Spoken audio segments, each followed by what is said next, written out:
Welcome everybody to the World GT Championship Season 10.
After a week off from the championship, we are back in Japan, the land of the rising sun, for round number 10 of the World GT Championship, presented to you by 3M here on RaceSpotTV. My name is Paul Smith, alongside me is Peter Mackay, and it's a welcome return to Peter. We've got one of our endurance races, the final endurance race of the season. That should be an absolute cracker here today. It should be indeed, Paul. It's great to be back. I've missed being here with you on the booth for the World GT Championship. It's been 3 weeks away, and what a great facility to come back to. Suzuka, a facility which is very well known for endurance racing, both on 2 and 4 wheels, designed by a Dutchman, Hans-Jan Hugenholtz, who received a telegram from Mr. Honda, Soichiro Honda, who said, "I'm building a circuit, please come to Tokyo." And well, he did, and the rest is history. Absolutely, a circuit steeped in history, and what a venue it is then for an hour and 45 minutes of action here in the World GT Championship. There's where we've been so far. We started off, it feels so long ago, in July, the end of July at Phillip Island. We then went across to America for Road Atlanta. Silverstone, the Red Bull Ring, Hockenheim and Spa was the European leg before we then went to Belle Isle for one of the endurance races. Brands Hatch back into the UK, and then the last two rounds here in Japan. So Motegi last time out, and then Suzuka today. The final two rounds of the championship. Sebring for two 40-minute races, and then Monza to finish off the championship. Three 20-minute races around Monza. And here is how your championship stands. It is Ross McFarlane who leads this one still, ahead of Kai Kashube in second place. David Baker, the good doctor, is rounding out the top three. Then it's Phil Dennis, who has been a bit sort of hit and miss at some points in this series. More hits than misses, though, and must be said. Aaron Rose then in fifth ahead of Alex Nella. Matt Turnbull, Jack Sedgwick, Josh Thompson and Michael Avdoka round out your top 10 pro standings. In your Pro-Am, it is Mike Horder who leads that one for Boosted Virage, with Max Wolf in second place, getting a little bit of a gap now between the two of them. And then it's Perry, Fletcher, Rose, Christian Rose that is, Chris van der Ness, Ben Gregory, Adam Hedgecock, Elliot Harper and Lars van Rijn to round out the top 10 in Pro-Am. In your Am category, it is Lee Berridge who only just leads that one, just 9 points ahead of Ryan Hamilton, who's a single point ahead of Paul Webster, who then is a single point ahead of Andy Archer, so incredibly close between the top four. Michael Blake has just dropped back a little bit in fifth place, with John Roberts sixth place. Toby Stevens, Tom Ward, Chris Byram and Simon Nella round out the top 10 in your Am standings. In the team standings, it is the Free M by Williams NXBS competition team who just lead Pure Sims Esports, not by much though, so anything can happen between the two of those. The Pure Sims Craig Setup Shop outfit in third ahead of Pure Sims SimLab. Then the Pro-Ams, Boosted Virage leading the Pro-Am standings at the moment ahead of Evo SR, with 3 Spires Motorsport rounding out the top 3 for them. BS Competition, Luxim 24 Esports and Simmortal round out the top 10 in your team standings. And then look at this. This is what we're fighting for here today, not just overall championship points, but also the Enduro Cup here. It is the final endurance round. They have a special championship for these events, and it is Ross McFarlane who leads that one, the pro, ahead of the Am of Andy Archer, and only by 6 points, so it's still relatively close between those two. Elliot Harper and Mike Horder then, the two Pro-Ams ahead of John Roberts, Paul Webster and Tom Stevens. Kai Kashube, Billy Fletcher and Max Wolf round out the top 10 of your Enduro Cup standings. It's an interesting championship as that one. We'll get into details of that as we go along throughout today's broadcast, because of course it is the final endurance race of the season. An hour and 45 minutes. Do you have a feeling, once again, that Ross McFarlane, the king of the endurance races here in the World GT Championship, could he be going in for yet another victory? Well, he certainly put himself in that position, hasn't he, Paul? Been so solid all year long, but Suzuka can throw up some very interesting surprises from time to time, and looking at the times in qualifying, Ross is going to have to be quite careful in those early stages as well, not get caught up going through the nasty snaking S-bends at the start of the race. Absolutely, it's going to be an intriguing race. We're just getting to the end of qualifying here now, and I can tell you that Phil Dennis is currently the fastest driver out there. So I said he's a bit hit and miss. He's been a bit hit today so far. Yeah, he's hit the front, hasn't he? A 1 minute 57.476, 0.2 of a second quicker than, just as we say that, Ross McFarlane at the dying death of qualifying moves himself up onto the front row. That is a power move there from the Scotsman. Well, he's just actually been pipped by Kai Kashube. Oh. So it's all changed still. The end of qualifying is here, and these drivers are just getting to the end of this time, the allotted time that they have for qualifying. We've just got quick time here, Peter, to quickly mention, of course, the championship is sponsored by 3M, and well, they do have their new product that they've been showing off on these broadcasts here today. We've just got quickly time to mention that as well, the Pro Sim 21 gloves. That we do, yes, which you've expertly shown off on air as well, with your very special Michael Jackson presentation style there as well. Lightweight, breathable, made in Italy as well, and guaranteed to make you go faster, even if you're a bit of a slow coach like me. Yep, you've got the full grips, you've got finger and thumb, which you can use on a... Oh my god, I didn't expect to see that. You get the finger and thumb as well, which you can use on touchscreens as well. So reinforced around some of the key points of the glove as well. And yeah, go and check out the 3M .uk website, I do believe, or is it 3M? You see, I should have researched this before we did this piece here, Peter. Are you throwing this to me? You're the lead Yes. commentator. You're meant to know everything. I just sit here and agree with you. I'm the pretty face that shows off the glove, but do check out the 3M website for details of how to pick up those gloves. And with that, Peter, we've about reached the time to be able to give you your starting grid. We've got 43 car grid here, and it is Phil Dennis then on pole position for 3M by Williams in XBS, with BS Competitions Kai Kashube in the front row with him. Ross McFarlane and Alexander Davidson, impressive routing last time out for Alexander, there on the second row, with Matt Turnbull and David Baker on row number 3. Row number 4 then, it is an all Pro-Am row number 4, and it is Elliot Harper and JB Masida with Ross Nicholson and Aaron Rose on row number 5. Row 6 for Alex Nella and Christian Rose. Row 7 then, Chris Wood and Adam Watson with Max Wolf and the top AM driver Andy Archer then on row number 8. Row 9 is Mike Horder and Tim Perry. Row 10 then for Ashler Finch and Paul Webster with Ben Gregory and Brendan Stacey on row number 11. Row 12 for Tony Draper and Lee Berridge.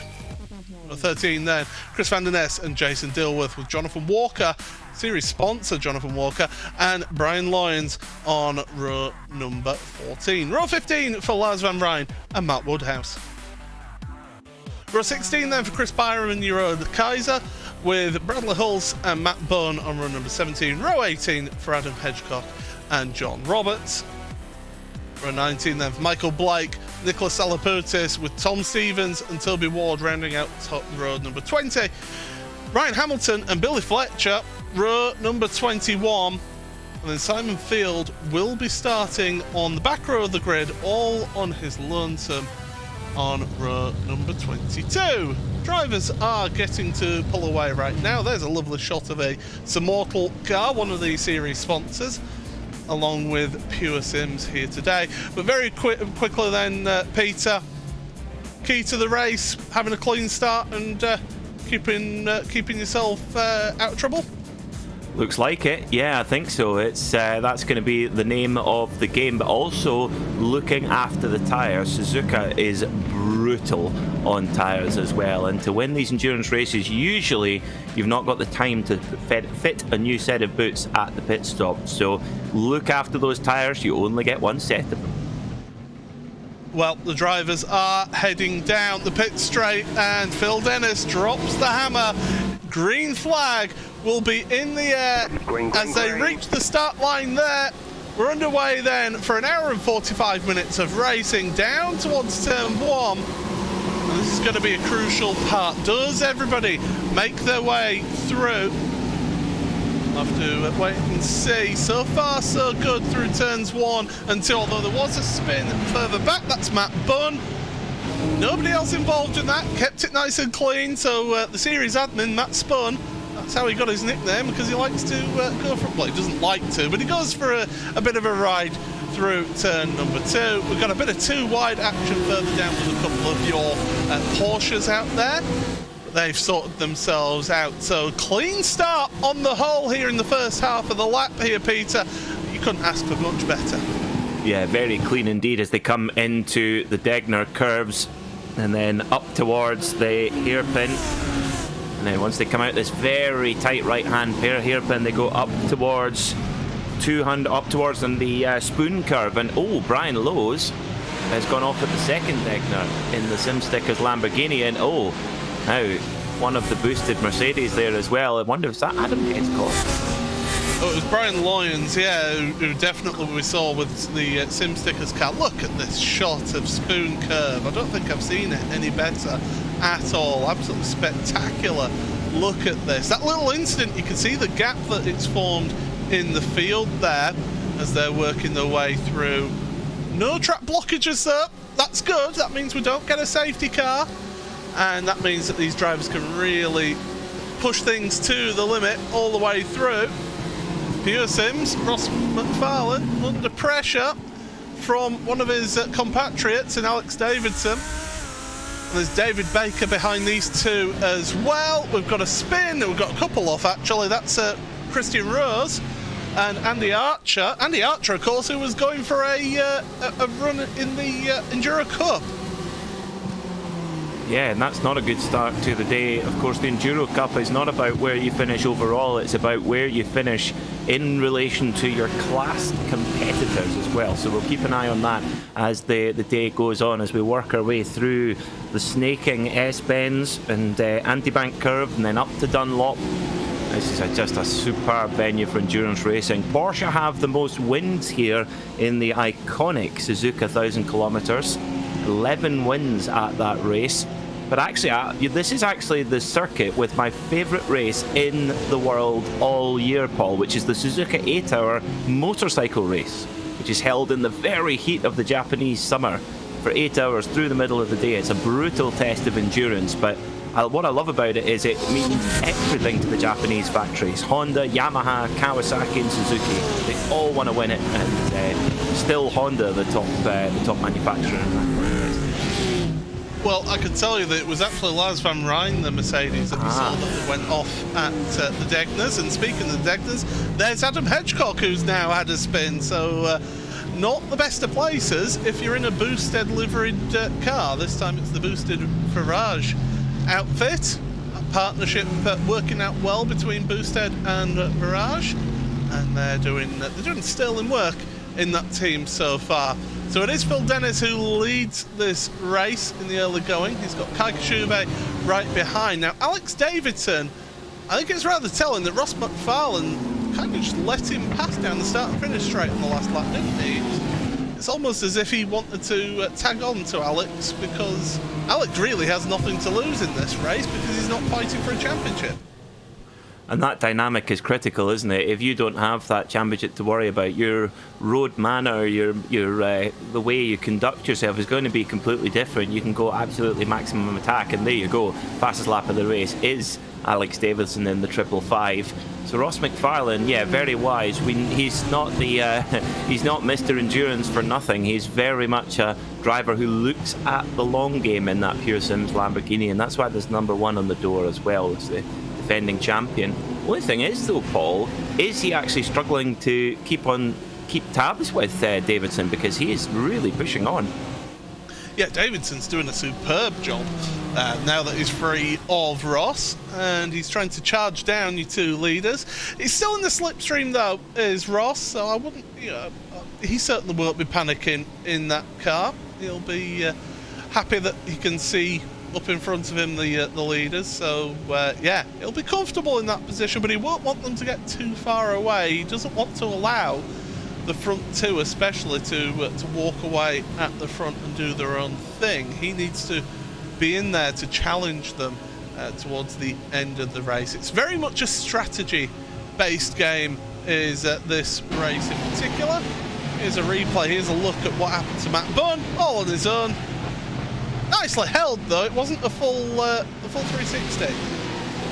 No, definitely not. That was very well held indeed.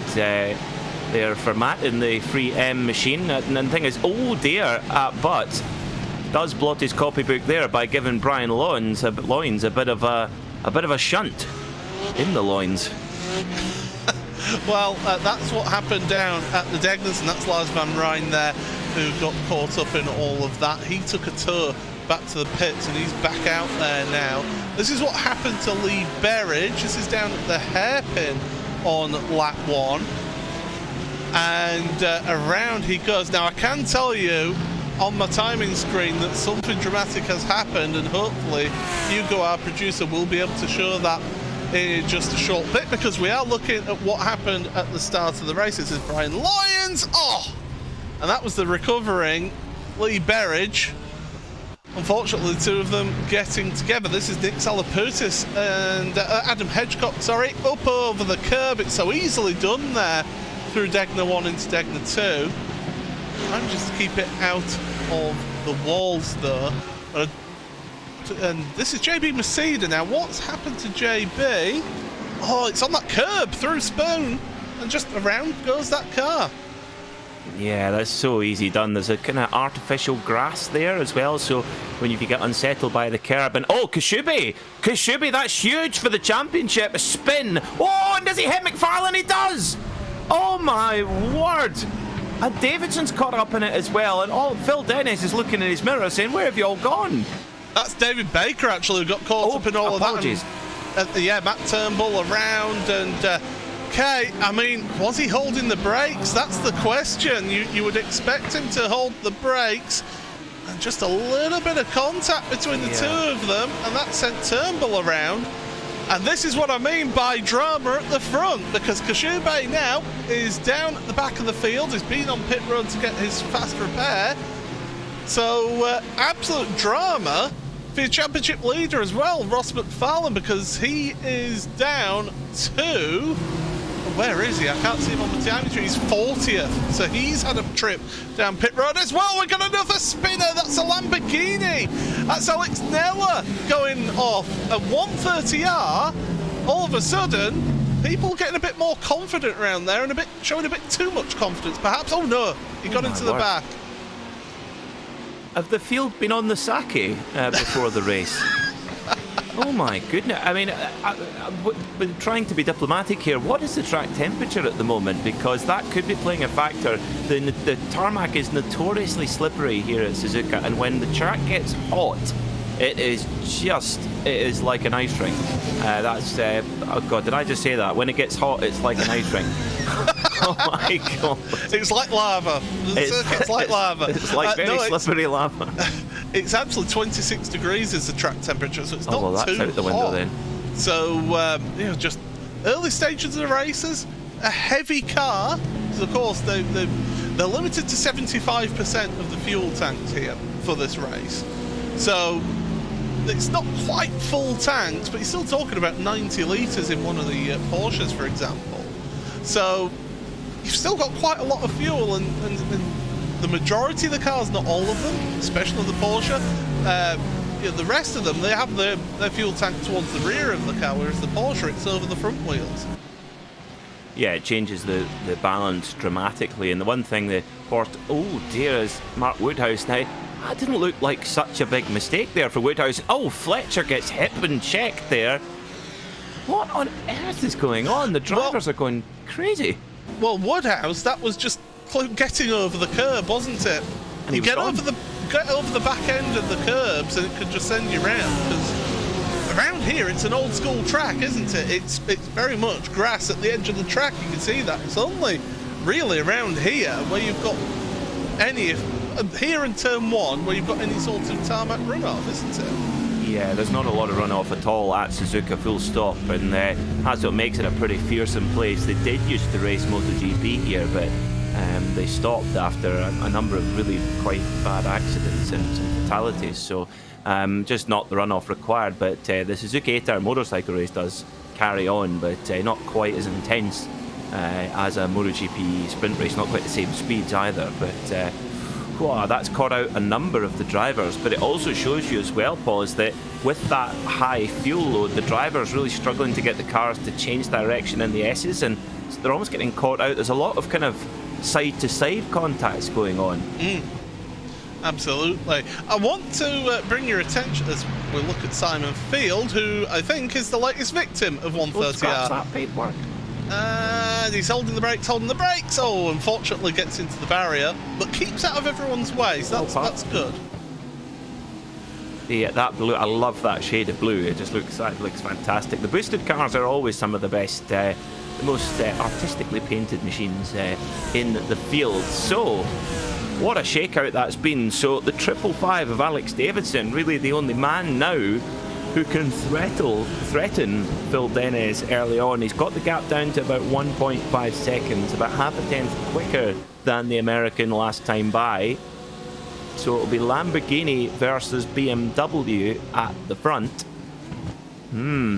But for both Pure Sims cars, not just Ross McFarlane, Matt Turnbull as well, they've got a big fight back on their hands. Now, this could strip away Ross McFarlane his hold on the Enduro Championship, Paul. But in terms of the overall championship, the what looked like when Koshube spun, you thought, oh, advantage McFarlane. But then when McFarlane's involved in the same incident, it kind of, well, it evens the two out, I suppose.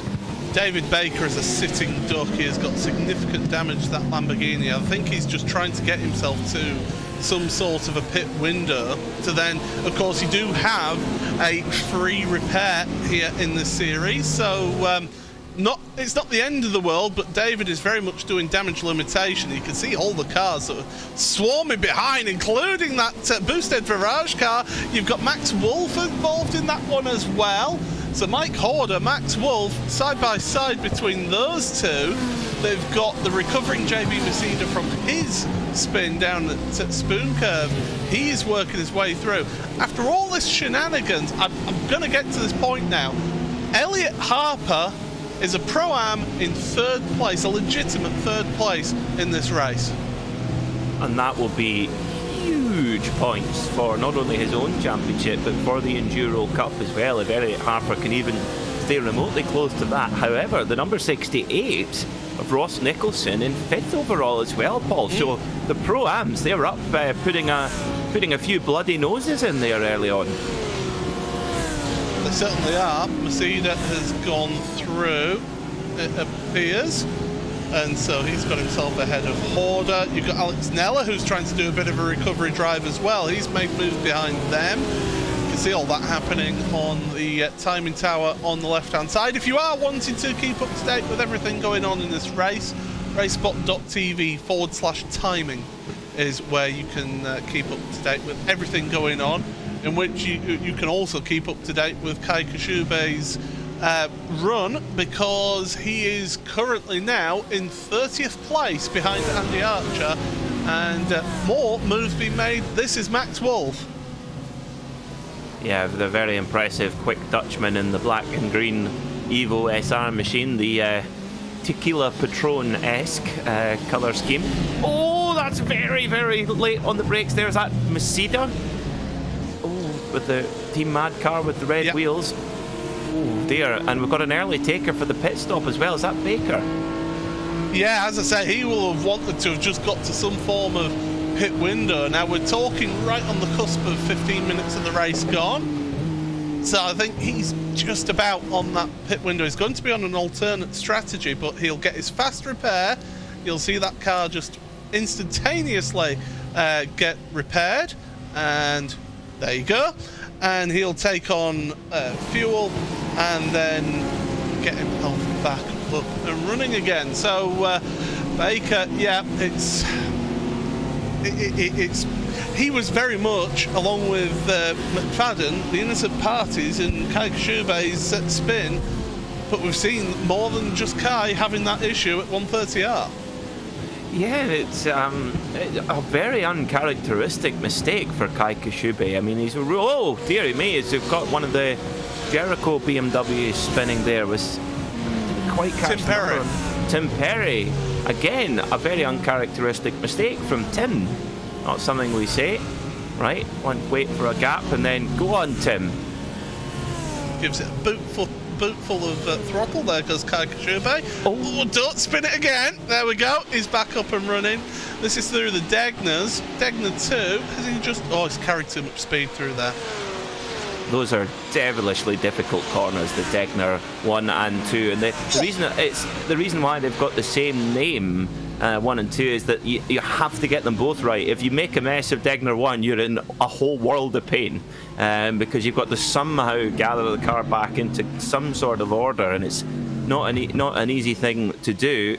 If you think, that doesn't sound very Japanese, that name. Well, Ernst Degner actually was an East German motorcycle racer who defected to the West with the help of Suzuki, a guy called Jimmy Matsumiya, snuck him out from behind the Iron Curtain and brought him over to Japan in return for secrets to make two-stroke motorbikes go faster, and those secrets very quickly spread around the Japanese motorbike industry, and here we are today with Japan leading the world with motorcycle racing.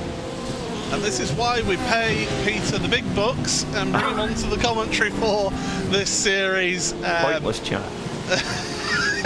Hey, it's you learn something new every day. Absolutely, I certainly didn't know that before you told me before we started the show. Mike Horder, 10th place, we're on board with. We've got both Chris Wood and JB Masida from Team Mad in front of him. Matt Bunn has retired from the race. We saw him actually clip the front end of the spun Tim Perry, wasn't it? Yeah, Tim Perry, yes, who had spun. He clipped that car, and that's Matt Bunn out of the race with damage from that incident. But yeah, two Team Mad Porsches versus the Lamborghini of the Boosted Virage outfit, Mike Horder. And we get to see where the different cars have their strengths. We've been seeing it all season, haven't we? That Lamborghini corner very flat. The Porsche has been a bit temperamental, hasn't it, this season? Yeah, the Porsche's, I would say its benefit come mainly in acceleration out of the corner, and that comes from the traction of the rear engine layout of that car. The Lamborghini is a super, really super all-rounder. It's been given a bit of a lift actually recently in terms of its top-end speed to make it even more of a top package, but for a circuit like Suzuka, high corner speed, lots of fast corners, the Lamborghini is just perfect, I would say, for this circuit. The Porsche is maybe a little bit more reluctant to change direction, but you can see the two Team Mad Porsches here out of those slow corners, they get such a leap out of those slow corners over their rivals. That's the big secret to their lap time. Yeah, they really do get the power down well, that's for sure, and they work their way through. And in fact, JB Masida, I think there was a little bit of choreography going on there, and Chris Wood not holding him up because, well, if you're two teammates and you feel that one's faster than the other, then, well, you're going to facilitate that move. Here's Chris Byram, and he's gone for a bit of a ride through the chicane and then ends up taking the wrong pit entry to eventually get onto pit road. We had a big old moment there, did Chris.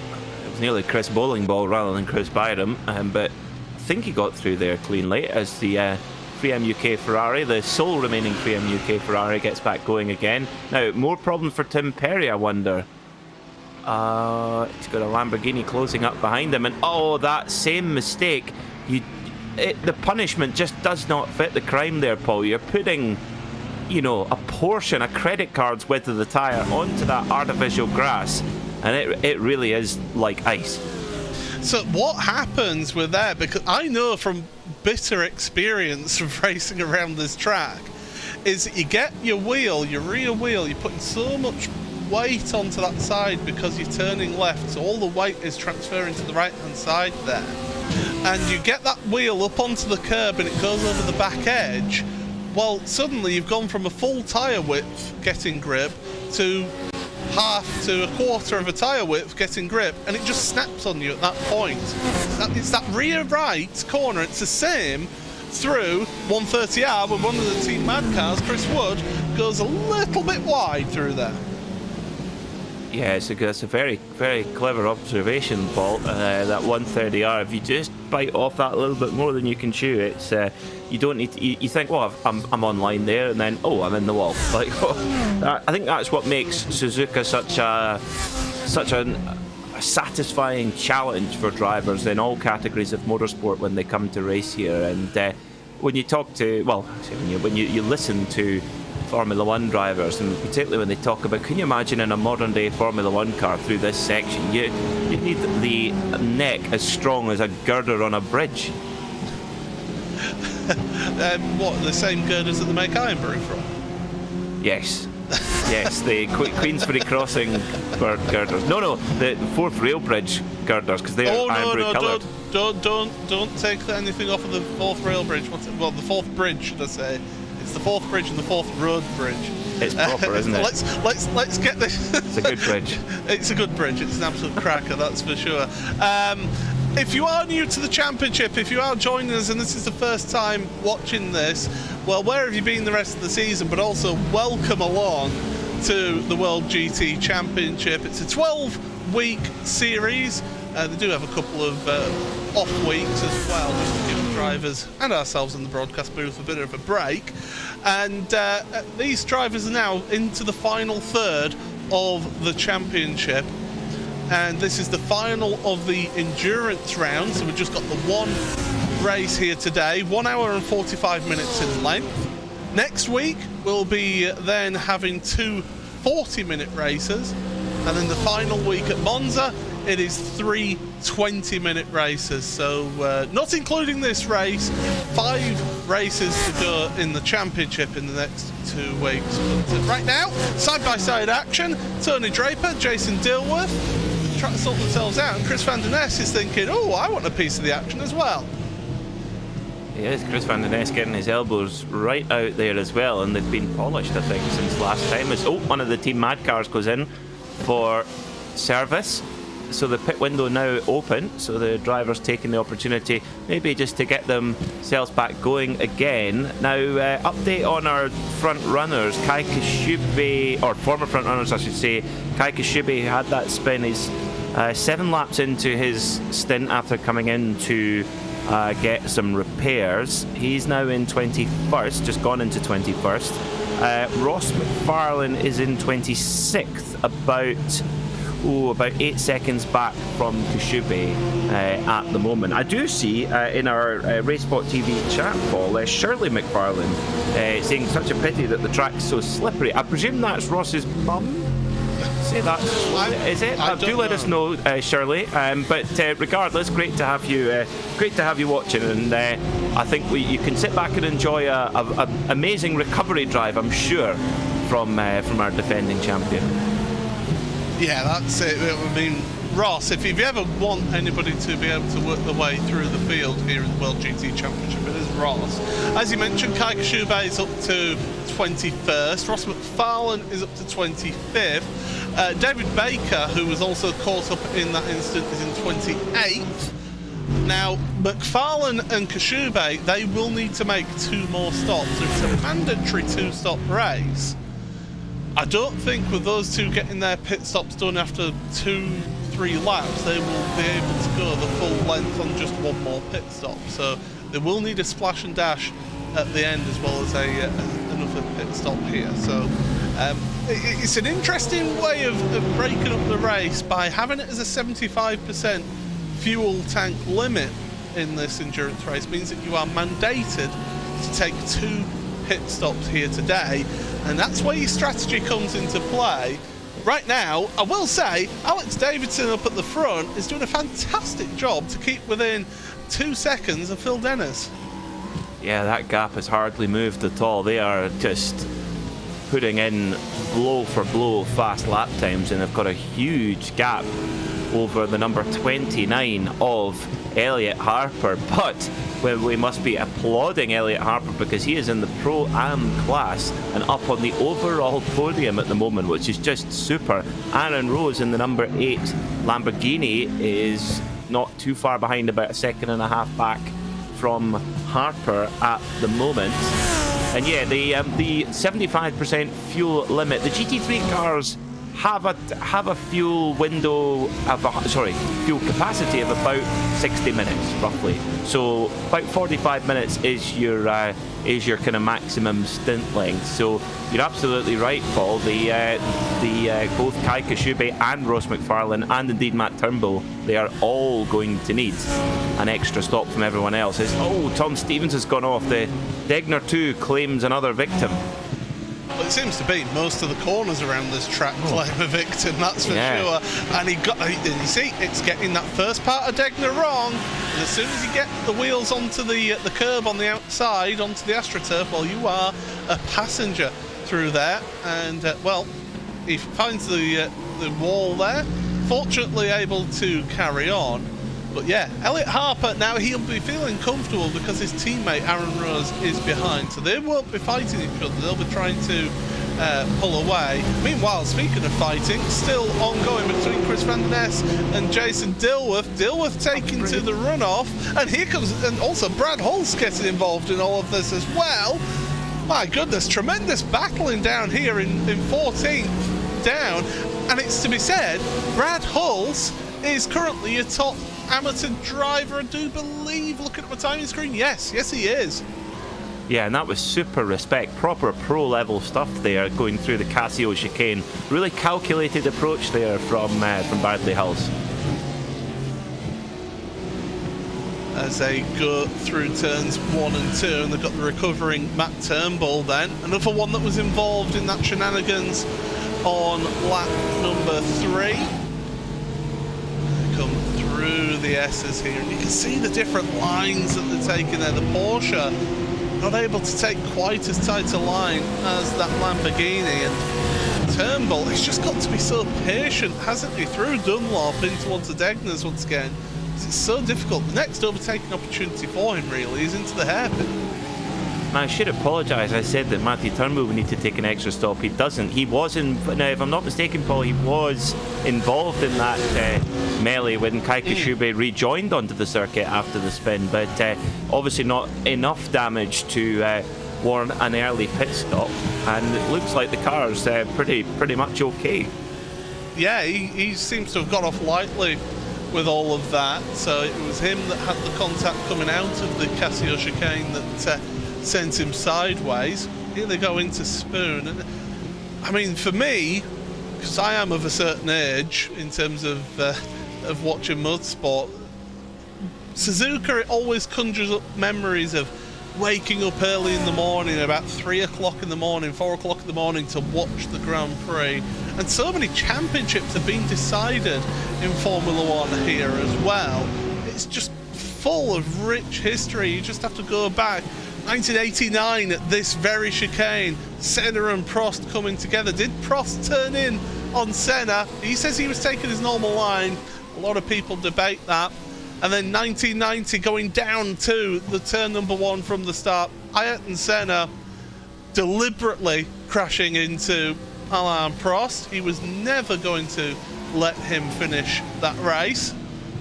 And down into turn number 1 there. Of course, think back, 1996, Murray Walker had to stop for a moment because he had a lump in the throat, and Michael Schumacher winning his first championship for Ferrari in 2000. These are all iconic moments. Mika Hakkinen, I can just list them off.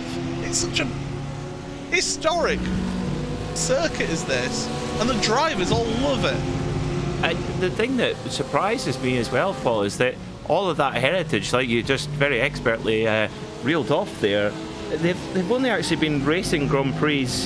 The first Formula One Grand Prix at Suzuka was in 1987. Yes. You're thinking, what's that, little over 30 years? They've crammed all that into that very small amount of time. That's a lovely move there from Matt Turnbull and Bradley Hull. So I think maybe just got a little bit of a surprise and thought, okay, after you then, Governor. Yeah, I think you got a little bit spooked by that, didn't you? Yes. It was very much, he's making the move. I'll give him a lot of space there, and maybe a little bit too much space, because he did come under pressure a little bit from behind in Bradley with Jason Dilworth, but they're able to carry on there. So to keep you up to date with everything going on so far, in the pro category, it is Phil Dennis and Alex Davidson who lead this one. JB Maceda's gone for a ride. He's the latest victim of 130R, so he's been a victim of both Spoon and 130R. He's not having a good day of it here, Peter. Now, he's following very closely here to, I think it's either Max Wolf or Van Der Ness, and that is aero wash. That's what's happened to JB Maceda there as well. When you're following a GT3 car closely, there is a lot more dirty air comes off the back of the car in front than you might imagine. And when you just go to turn in, it's just that, they call it the Bermuda Triangle, whereas all of it, the grip just disappears. And that is exactly what happened to JB Maceda there. He probably turned in exactly as he did the lap before, and the grip just was not there because of the turbulent air coming back out of the car in front. Apparently, according to Kevin Estra, the Mercedes is apparently the worst car to follow. I guess that's due to its girth, I presume. I was going to ask as well, did he just touch the grass as well onto corner entry as well? Possibly, yes. Which wouldn't have helped with the aero wash being there as well. This is Van der Ness and Turnbull battling away, and Turnbull, as he goes closer to the front of the field, will get harder and harder to actually make those overtakes and make them stick. He's going to the outside of this right-hand kink. That gives you the inside for the hairpin. And that's a nice move done. And Bradley Hull's trying to take advantage of that, but not able to. I was going to mention, yeah, so we've got Phil Dennis and Alex Davidson at the front of your field. And Aaron Rose, who's in 4th place, is the 3rd placed pro driver. In 3rd place overall is your leading Pro-Am driver of Elliot Harper, with Ross Nicholson 5th place overall. 2nd place in class is Nicholson. And then Max Wolf, who's in 7th place, is the 3rd place driver in Pro-Am class. Your top Am is Bradley Hulls in 15th place overall, that we're on board with right now here for Year 1 Racing. 2nd place in Am then is Ryan Hamilton, who's in 18th place. And 3rd placed Am, the man who actually had a spin at the start of the race, Andy Archer, recovering so far into 23rd. So not bad recovery that from Andy, to be honest. Not bad at all, yes, from Andy Archer. Very impressive as Kai Kashibe continues to ascend the field. He's now up to 16th place, 159.644 last time by. Not quite able to match the pace of Phil Dennis and Alex Davison. They're in the 158s, but I suspect that might be due to the lower fuel load of those cars. So, potentially. Potentially, absolutely. As they work their way through the S's here, here's Kai Kashibe for VS Competition. Ross Nicholson, now he's all over the back of Adam Watson there. Watson, who we've not really mentioned at all, have we, in this broadcast so far? 5th place. He's been somebody who's not had the best of luck throughout this season, so he'll be hoping for a good result here today. And yeah, he's currently finding himself in 5th place. I will say, I think Phil Dennis is very much just pacing himself at the front to try and do a bit of fuel saving, because it's that gap is still pretty close. And here is how Ross ended up behind.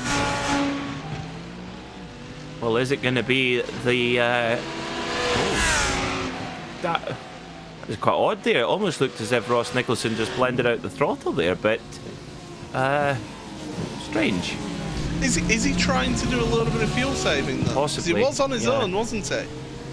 Quite possibly, but I don't know what the... I'm not entirely sure what the benefit of the fuel saving is. Because you've got your 2 mandatory pit stop, you're not in any danger of, not making it. So I don't see where the benefit is for fuel saving, although and then also I don't know if you want to be following at this track, because unlike at some other circuits like a Monza or a Daytona, it's great to have a car in front because you can just sit behind them and get a draft and save fuel, etc. But here at Suzuka, you're, especially through like the S's for example, following another car is difficult. Is it all about just cutting off an extra second and a half, maybe 2 seconds at the pit stop, at the final pit stop especially? Because if you can go as long as possible through the first 2 stints of your race, that means you just got to take that splash at the end, compared to someone who maybe has been out at the front on their own, for Phil Dennis. He's going to have to take a little bit more fuel because he's not had anybody in front of him acting as a bit of a break in the air.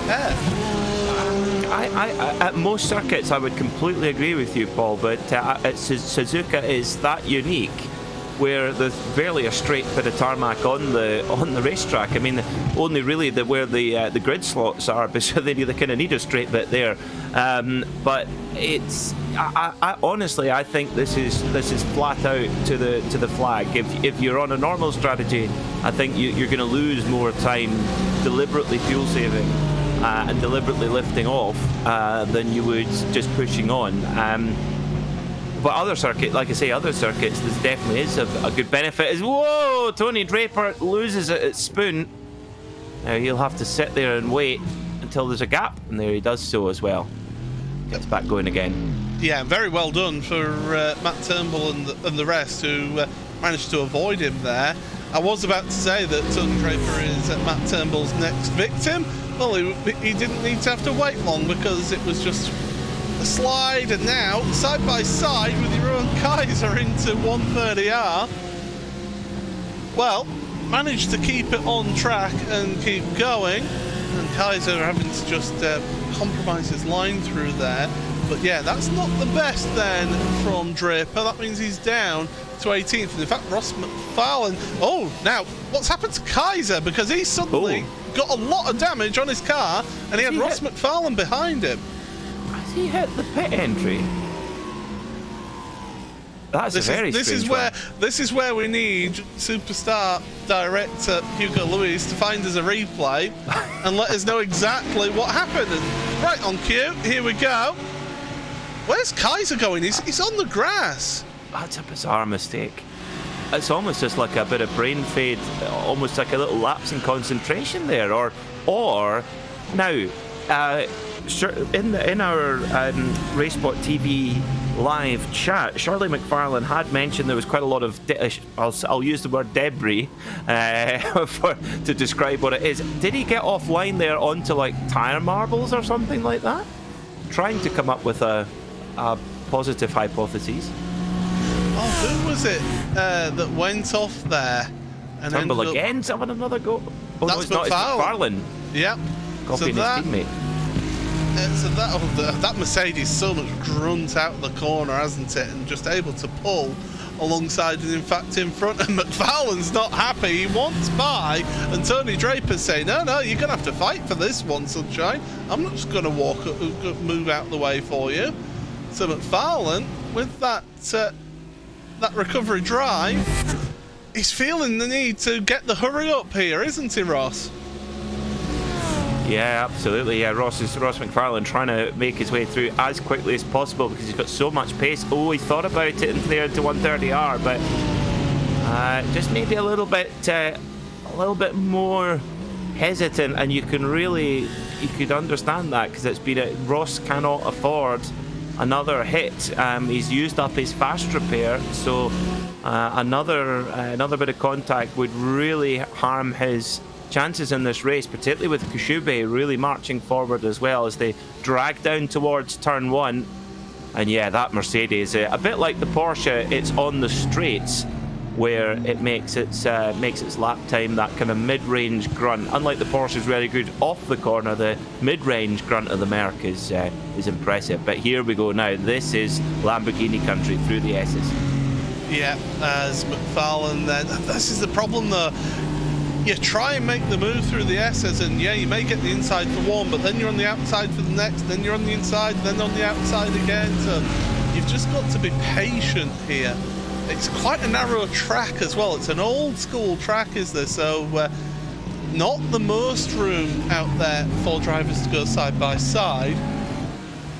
And McFarlane, well, he's got a good run out of the Degners. Maybe he'll have a look again into the hairpin. No room there. No room at the end, although he's forcing his way down the inside. Draper wide through the hairpin. And McFarlane says, thank you very much, adios, I'm out of here. Well, if Tony Draper were in a certain touring car team that run cars of the same company that own this circuit, they might have thought that was a push to pass, which of course it wasn't. Here we go then. Now Billy Fletcher trying to make his way past here. Fletcher, I want to point this out, 23 positions right now in this race. I know we've had quite a few drivers who have had a pit stop so far and he's owing one, but still, it's quite a lot of positions gained in the first 40 minutes or so. And he's just, again, having to be patient here, because Draper should get the better run out of the chicane, although it's getting very squirrely is that Mercedes. A little bit of a squeeze, but Fletcher, don't play chicken with each other there. They're about to touch tips of their wing mirrors. Yeah, the Lambo was always going to be the winner there on the corner speed. It's got so much more traction and grip. The Mercedes is a little bit. It's a big brute. It's a big gorilla of a car, and when you're asking it to do acrobatics, it gets quite angry. But in a straight line, very impressive. But yeah, the Lamborghini's traction coming down well there, and that is what a mid-engine car like the Lamborghini will do. It's just got fantastic balance. They're working their way through now, and well, now you've got Billy Fletcher trying to chase down Ross McFarlane. And McFarlane, there you see him. I will say, this is absolutely brilliant cameras, and thank you very much to Dougie Beard for providing these cameras. It is absolutely wonderful, gives you a whole new view of the circuit. Ashley Finch for PureSim SimLab, the latest victim of the Degners, and does he reach the barrier? No, he doesn't. He's actually come out rather well out of there. Yeah, that was well done to keep it out that barrier. It has claimed a lot of cars. Now, this is Alex Davidson in from second position in the Craig Setup Shop Lamborghini, filling up with fuel. Very unlikely that he'll take tyres, so we shouldn't see this car go up on the jacks. But where will he come out in comparison to Dennis, who has carried on for another lap? Yeah, interesting. So Phil, I was feeling that he was maybe doing a little bit of fuel saving, was Phil Dennis. There you go, 30.6 seconds for Alex. And where's he going to come out? Oh, he's got a lovely bit of clear air here. This has turned out absolutely perfect here for Alex Davidson. Finds himself in 14th place, but of course, pretty much everybody bar Kai Kashube in front of him have yet to pit. So that's a lovely bit of clear air. There's no better feeling, is there, as a driver, coming out of a pit stop and just seeing a clear track in front of you. Yeah, there's nothing better. Absolutely nothing better. It's almost like you're on your favourite road and you come out a junction and you've got clear traffic in front and you can push on. That's always nice. Tony Draper sitting there with the absolute powerhouse in the front of that Mercedes. 6.2 litre V8 from Alsterbach in Germany, just sitting, pounding away. Almost sounds like a pre-World War early Bentley. And now I did not expect that, I'll be honest, Paul. Tyres for the Tony Draper Mercedes. If you're going to take tyres in this race, as Phil Dennis, your race leader, is onto pit road, if you're going to take tyres, you take them at this pit stop, because it is a brutal track for tyre wear, is this one. It is notorious. Oh, something's happened to Aaron Rose out there. He's just got straight on. What on earth happened there? That's got to be some hardware failure, surely. Yeah, that is a catastrophic hardware failure when one Lamborghini on its lid. Spoon curve, I think that looked like. That was, bizarre. Well, wherever it was high speed, and that would hurt. Yes, it would. And, with certain sim racing equipment, if you do get a failure and it does something you're not expecting it to do, you can injure yourself quite clearly. That's why you need a good pair of 3M gloves, so you've got a good grip on the steering wheel if something goes wrong as well. Bill Dennis 2 seconds slower in the actual box. Here we go. And here's Davidson. This is brilliant. Davidson right on the tail of Dennis once again. That outlap, he got that clear air, got the outlap there, not quite enough to get himself ahead of Phil Dennis. These are your two drivers who have been fighting for the lead in this race so far. And Davidson doing a fantastic job in that Lamborghini. BMW versus Lamborghini. It's Germany, Munich, Germany versus Italy. Well, this is certainly going to be an enthralling race to the end here. And right now, if you're Alex Davidson, it's that question of, do you sit behind or do you try and go for the lead here? That's the question. Well, Alex Davidson 1.4 seconds less in the box, and that's all on fueling time. The pit lane time, the delta, can be a little bit misleading from time to time, but the box time doesn't lie. 1.4 seconds less at the pump for Alex Davidson. I think now this will be, I think you've got to throw the gloves off here and go for it. And I think that's what Dennis is trying to do. He's trying to push here and see what Davidson's capable of. And Dennis was really, really flirting with fire there, using all of the exit and more. You've got to be brave to use that artificial grass on the exit, Spoon. You certainly do, that's for sure. But this has been I mean, we've not really been seeing much of these two at the front, because for the first part of the race, they've just been out there at the front, just doing their own thing. But now, after the pit stops, here they are, and they're only, 7 seconds off of Ashley Finch, who's yet to as a pit stop. Now, Kai Kashube, speaking of which, he's onto pit road, is Ashley Finch. Kai Kashube now finds himself in the lead. You could see him in the distance then on that previous shot. Here's Finch onto pit road in that Ferrari 488 GT3 Evo car. Evolution of the original 488 GT3 car. So a bit of aero tweaks and a few tweaks under the bonnet as well. And they just find themselves just patiently waiting on pit road. A striking SimLab livery.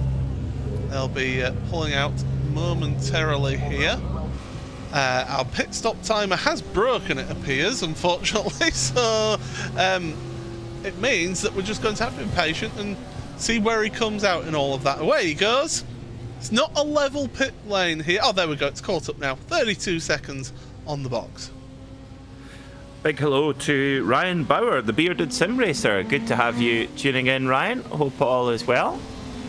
And Ryan, one of our producers here in the sim racing world, a real expert in the field. 57 minutes to go, so I think for both Kashube and McFarlane, they're any prospect at all of just having one more pit stop, I think, is kind of gone now. We should see Kashube in within the next 3 laps.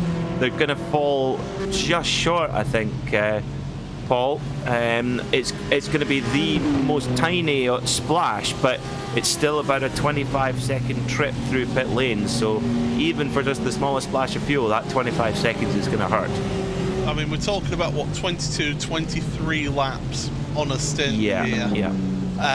So, at the moment, Kai Kashube is just finishing lap 21 for him. So it'll be, won't be too long before he heads onto pit road for a second stop, and it will just, as we say, just that little bit short of that stop. Now, look behind, Phil Dennis. I just saw it in the background of the shot, was getting defensive. He was feeling the need to go to the middle of the track there. And Alex Davidson, I just feel, is just hanging back. He's happy taking that slipstream. Well, I get the feeling that Phil Dennis is really trying to make a break here as best he can. A 1:59.0 last time by on a full tank, or, well, full as is allowed. It's still a 75% tank, so what's that, about 90, just over 90 litres. It's a lot of fuel to take on board, but Dennis is pushing big time, and Davison, I think, is trying his very level best to keep up as they go through Degner. Davison, so accurate. You have to be so accurate there through the 2 Degner curves. But Dennis really pushing, showing his credentials. He's a very, very special driver, is Dennis. Got a lot of real-world experience as well, and blends the two together very nicely. Yeah, of course. He had a guest drive in the 24-hour series a couple of years ago. Indy Lights, Road to Indy in the Indy Pro Mazda 2000. I've butchered that name of that car. I will be honest. There's 2 championships that blended together. Yes, the US, there was Indy the Pro USF 2000 as well that he's raced. Yes. So he's an accomplished driver. You don't accidentally get into those little cars and those sort of championships. So yeah. Just walk down pit road and the team going, hey, do you want to drive? Oh, go on then. It's not like that. It's very much you've got to have the sponsorship, you've got to have the talent as well, because teams, they will take drivers for a certain amount of money, but you've got to be able to do something behind the wheel as well. As Kai Kashube onto pit road, Ross McFarlane onto pit road as well. So those two, we said that they were going to have to do a splash and dash at the end. That's exactly what it's turning out to be here. Yeah, so the BMW bank liveried machine of Kai Koshube, the powerboat racer, with, oh, look at that, McFarlane pulling up right behind him in the box in the Pure Sims Lamborghini. And these two drivers, of course, they're embroiled in the fight for the overall championship. So that mistake from Koshube, he won't have it certainly won't have meant it intentionally to have Ross McFarlane involved in that incident, but that was the result, and it's kind of neutralised the championship a little bit. And yeah, it's interesting how we're watching Koshube and McFarlane kind of off kilter from everyone else, but in their own kind of head-to-head battle in a way. It's tremendous, isn't it? It's worth pointing out as well, as we're getting ever closer to the hour mark here, the track temperature has gone up from 26 degrees up to 30 degrees. In-sim time is around about just before 8:30 in the morning, so this track is just going to get hotter and hotter throughout this race. So it'll become more and more slick as the rubber goes down and the track temperature increases. And it was pointed out by our fellow producer Ryan, who pointed out the trees are blowing a bit. It's 22 kilometre an hour winds here, so it's a windy day as well, and these cars will feel the effect of that. They will, yes, indeed. That's it will always amaze me, the level of sophistication that the iRacing.com simulator has, and the fact that you can run this sort of technology in your own home and race against fellow drivers from all over the world in the best circuits in the world with the best cars in the world, and all in real time, and have a couple of numpties like us even commentate on your race. And there you see the trees swaying away. Yeah. So yeah, quite a windy day here. It's even making the crowd sway back and forth.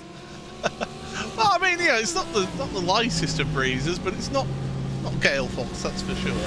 Either that or they're doing some community singing. Well, it's time to just have a sort of a bit of a reset here. See where the lie of the land is right now. So your race leader is Phil Dennis, who is leading this one by 1.5 seconds over Alex Davidson. Dr. David Baker in third place is off cycle a little bit here, because he took that earlier pit stop, so he's in third right now. Your top Pro-Am is Elliot Harper, with Mike Horder now the second Pro-Am. They're fourth and fifth overall. And Ross Nicholson, who was one of your top Pro-Ams, he's now actually down in 9th place overall, third place in Pro-Am. Make that 8th place overall, because Alex Neller has decided to take a trip to the grass at the exit of Dunlop, and gets back up and running alongside Max Wolf. Well, Max Wolf is a feisty character. He will not give an inch, and they will fight it out down towards the hairpin. Porsche versus Lamborghini. There you see. Are you spinning, Dad? It says on the side of Alex Neller's car. Well, he nearly did through Dunlop. Just to finish off, your top AM driver right now is actually Paul Webster in this immortal Porsche. Now, he took an earlier pit stop and took his short pit stop then, so he's going to be coming down onto pit road in the next, say, 7 or 8 laps, and he'll be taking his final pit stop, but it will be a long stop for him. The next AM is Ryan Hamilton, 18th overall. He's second place in AM. And then Bradley Hulse, who had led quite a bit of the AM category, he's in 21st overall and third place in AM. So that's how the lie of the land is at the moment, and Alex Neller has now got himself settled back down. Of course, it is Dunlop Curve where Martin Brundle caused a red flag. Mind you, they were going to red flag the race in 1994 anyway, because it was torrential weather. There you see Neller deciding to have a very expensive rallycross car, and it was absolutely awful weather, and Martin Brundle actually just went and aquaplaned off at the exit of Dunlop, and ended up actually colliding with a marshal there who was tending to another car, injuring the marshal, who he said he actually met up with the marshal the following year, who still was feeling the effects of that accident. But of course, it gave us that race in 1994, gave us that tremendous finish with Damon Hill on aggregate beating Michael Schumacher. Indeed, of course, you would have needed a pair of Dunlop wellies that day, I would imagine, with those conditions. Well, just about. That would have puckered. Change of underpants there for, yes. for Jonathan. Jonathan Walker. Like a cigar shutter. Our series sponsor. Here we are on board with our series sponsor then, Jonathan Walker of 3M. Just got a little bit wide and well held. Didn't even flinch. That's how you stay cool under pressure with a pair of 3M sim racing gloves. You just know how to get it on brand, don't you? Yeah. You're such a professional. Sometimes. Sometimes, yeah, absolutely. But yeah, so it really is a history. I keep on going back to the history of this track. It really is just a spectacular venue and one that and here's the thing: the drivers love racing around this track, don't they? It is a true challenge of a driver. Yeah, I have to say I'd love to see the WEC come back here. They do go to Fuji, of course, but I would love to see them come back here. Those, any prototype car going through those S's would be mighty, mighty impressive. But I get another great piece of Suzuka. I mean, for a circuit that was only built in the early 60s and only racing Grand Prix since the late 80s, it's got, as we mentioned, a lot of heritage. The Suzuka 8-hour race, I mentioned again, of course, all the big names come for this race every year, but in 1986 it started to get really silly. This was at the very height of the Japanese bubble economy where money was just no object, and Yamaha paid Kenny Roberts $750,000 for one race on top of his existing contract. His leather sponsor, RS Ticci, paid him $500,000 on top of that. 153,000 people turned up to watch that day, but after all that from Yamaha, Honda still won anyway. As Adam Watson took a trip to the kitty litter at the Degners, so the latest victim of Degner 2, Degner 1 and Degner 2. So Team Mad, they've had a few outings, haven't they, with JB Maceda and that's the reason why he went off. Look at that, over the curb on the first Degner, and that sends you off into the gravel trap, and again, able to avoid the barriers there.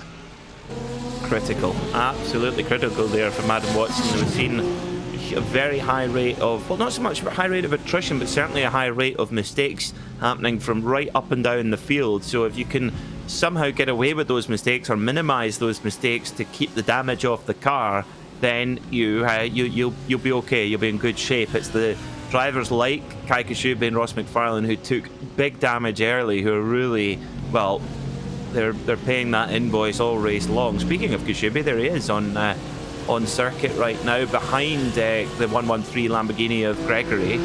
So Kashubi 43 seconds off the lead. Will need one more stop. Yes, will need one more stop. And yes, so I wonder. I actually cannot predict where both Kashubi and McFarlane will end up by the end of this.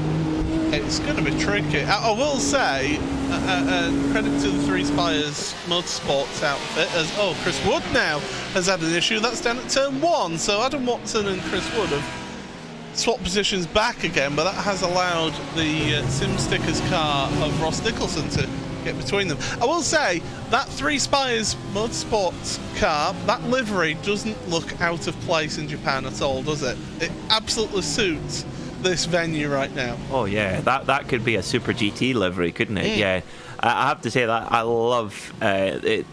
That's going to be my next book that I write, Paul. It's a RaceSpotTV exclusive. It's going to be about stop laughing. The culture of Japanese motorsport, but that goes into so many things. It's the way that they go about the racing, the way the manufacturer, the technology, and all these great brands like Arai helmets, Tamiya models. I mean, Tamiya models, how cool are they? I had several Tamiya models when I was growing up. Yeah. So there's so many great Japanese companies in the motor racing industry. So when I finish my Porsche RS Spider book, which is coming along very well at the moment, I must say, that's my next one. I will say, one of my, you mentioned the Tamiya models. I'm disappointed I don't have it anymore. But my favourite one was the Jordan 191 model. That in the 7-Up livery. That was just absolutely spectacular. Here's David Baker now. He can make it to the end of the race here. 43 minutes and 48 seconds remaining. He can fill the tank here and get to the end. So even though he was off strategy with that damage, he's on the money for a 2-stop race. Yep. So he's planning he's done a short stint, and then this is his second of 2 long stints to take him to the end of the race. It wasn't by choice, I don't think, the short stint, to be fair. Not, no. But he was involved in that accident with Ross and Kai, don't forget. So that's where he got that damage. Yes, but he was one of the relatively lucky ones to be able to at least make it to the pit window and not have to take an extra stop, which of course that is hanging round the neck of both Koshube and McFarlane. Who McFarlane actually has, over the course of the race, has not been able to match the pace of Koshube. I presume they both took their fast repair at that stop when they were forced to come to pit lane. Yeah. So it's just kind of knocked McFarlane's rhythm a little bit, and you can totally understand that when you know you can't fight for the win and you're used to fighting for the win. It's very hard to keep in the right frame of mind. It's tough. And it tests somebody and tests their ability. I mean, there are drop scores in this championship, let's not forget that. So he'll be thinking that maybe if things don't pan out his way in this race, this will be one of my drop scores here in this championship. So it's not the end of the world for Ross, but I think he would have preferred to have just had one of his usual really, really good championship races in the endurance rounds where he has that good one. We have lost JB Masida. He's headed onto pit road. He's actually withdrawn from the session as well, so he's out. So he's had something happen out there in the last minute or so. So JB Masida, it's not been his day at all. And in fact, we're about to find out what happened here. So that's just coming out of the kind of opening. It's turn 2, isn't it? And that's now that is the second Team Mad Porsche to end up in that wall, because Mark Woodhouse found that same position earlier on. He did, yeah. You're absolutely right there. So once again, the rear end of the Porsche sapping the confidence from its driver at an alarming rate. Absolutely. It does mean that we have lost now. That is 4 cars out of this race. But it does mean that we've still got 39 cars circulating right now. So good field still running here, and we're delighted that you're all here joining us on the broadcast. Paul Smith and Peter Mackay in the commentary box. Hugo Luis behind the scenes directing everything for us here for RaceSpotTV. Pleasure to have you all along here for this round number 10 of the World GT Championship from Suzuka, the final endurance race of the season. And well, you mentioned it earlier, Peter, Phil Dennis, he appeared to be trying to get the hammer down out of the pits, and it's working out nicely for him now. 3.2 seconds is the lead.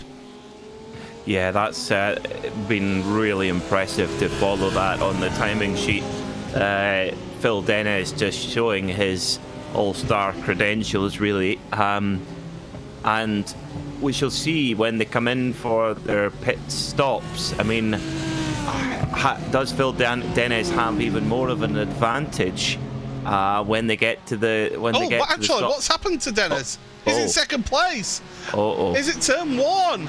Looks like it. And yes, it is. Hitting the edge of the curb. Around goes our race leader. And that means Alex Davidson, the privateer. Yeah, he's got Craig's setup shop on the side of his car, but he's a privateer. Is now in the lead. I don't believe.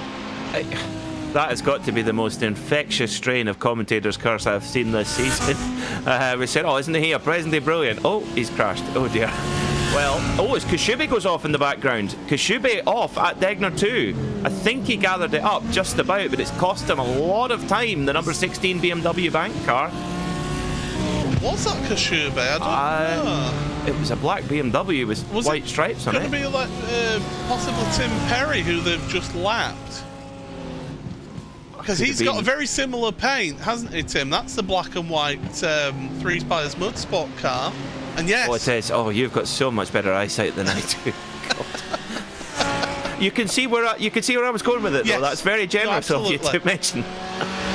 No, but you are right, because it is black and white on the front of that car, and you just see a black and white BMW, and you instantly think, oh, it's Kai Kashuba. But what a turn-up this is for this race. We've got 39, well, just under 39 minutes remaining. All of a sudden, Alex Davidson, who has shown some really good pace. I mean, his 5-lap pace is around a 159.4, 159.7. Phil Dennis, without that spin, is around about a 159.4. So they're within about 0.3 of each other in terms of lap time. The only person on track who can compete with them on 5-lap average time is Kai Kashuba. So that just shows those two are a whole different level. Incredible, absolutely incredible. And Phil Dennis, well, he had built up that margin. The lap before, you could tell he was pushing. He'd just taken half a second out of Davidson the previous lap, and then lost five or 6 seconds there, recovering from that spin. So Dennis, I'm sure he will be hot under the collar now, and he will be pushing on. When will they come to pit road? Well, they pitted at about the hour mark, so it's kind of any time between now and 15 minutes to go. So there's quite a wide opportunity where they could pit. But now I think what we might see, Paul, is a bit of proper door-to-door action between Davidson and Dennis, actually, because I do expect, based on the pace, that Dennis just has that ever so slight edge. He certainly does. Thank you very much to All About the Gyro, by the way, who commented that Paul Webster, he's obviously working with Paul, has come on to pit road, and that's exactly what he's done right now. So Paul in this immortal outfit from the lead of AM. He is now getting that big moment for the Sim Stickers car. My goodness, that is well held. That is a heart-in-mouth moment there, but incredible car control from Ross Nicholson to hold on to that. That was almost like a kind of Finnish rally driver level of save there as well. And then the really deadpan explanation afterward, well, that was quite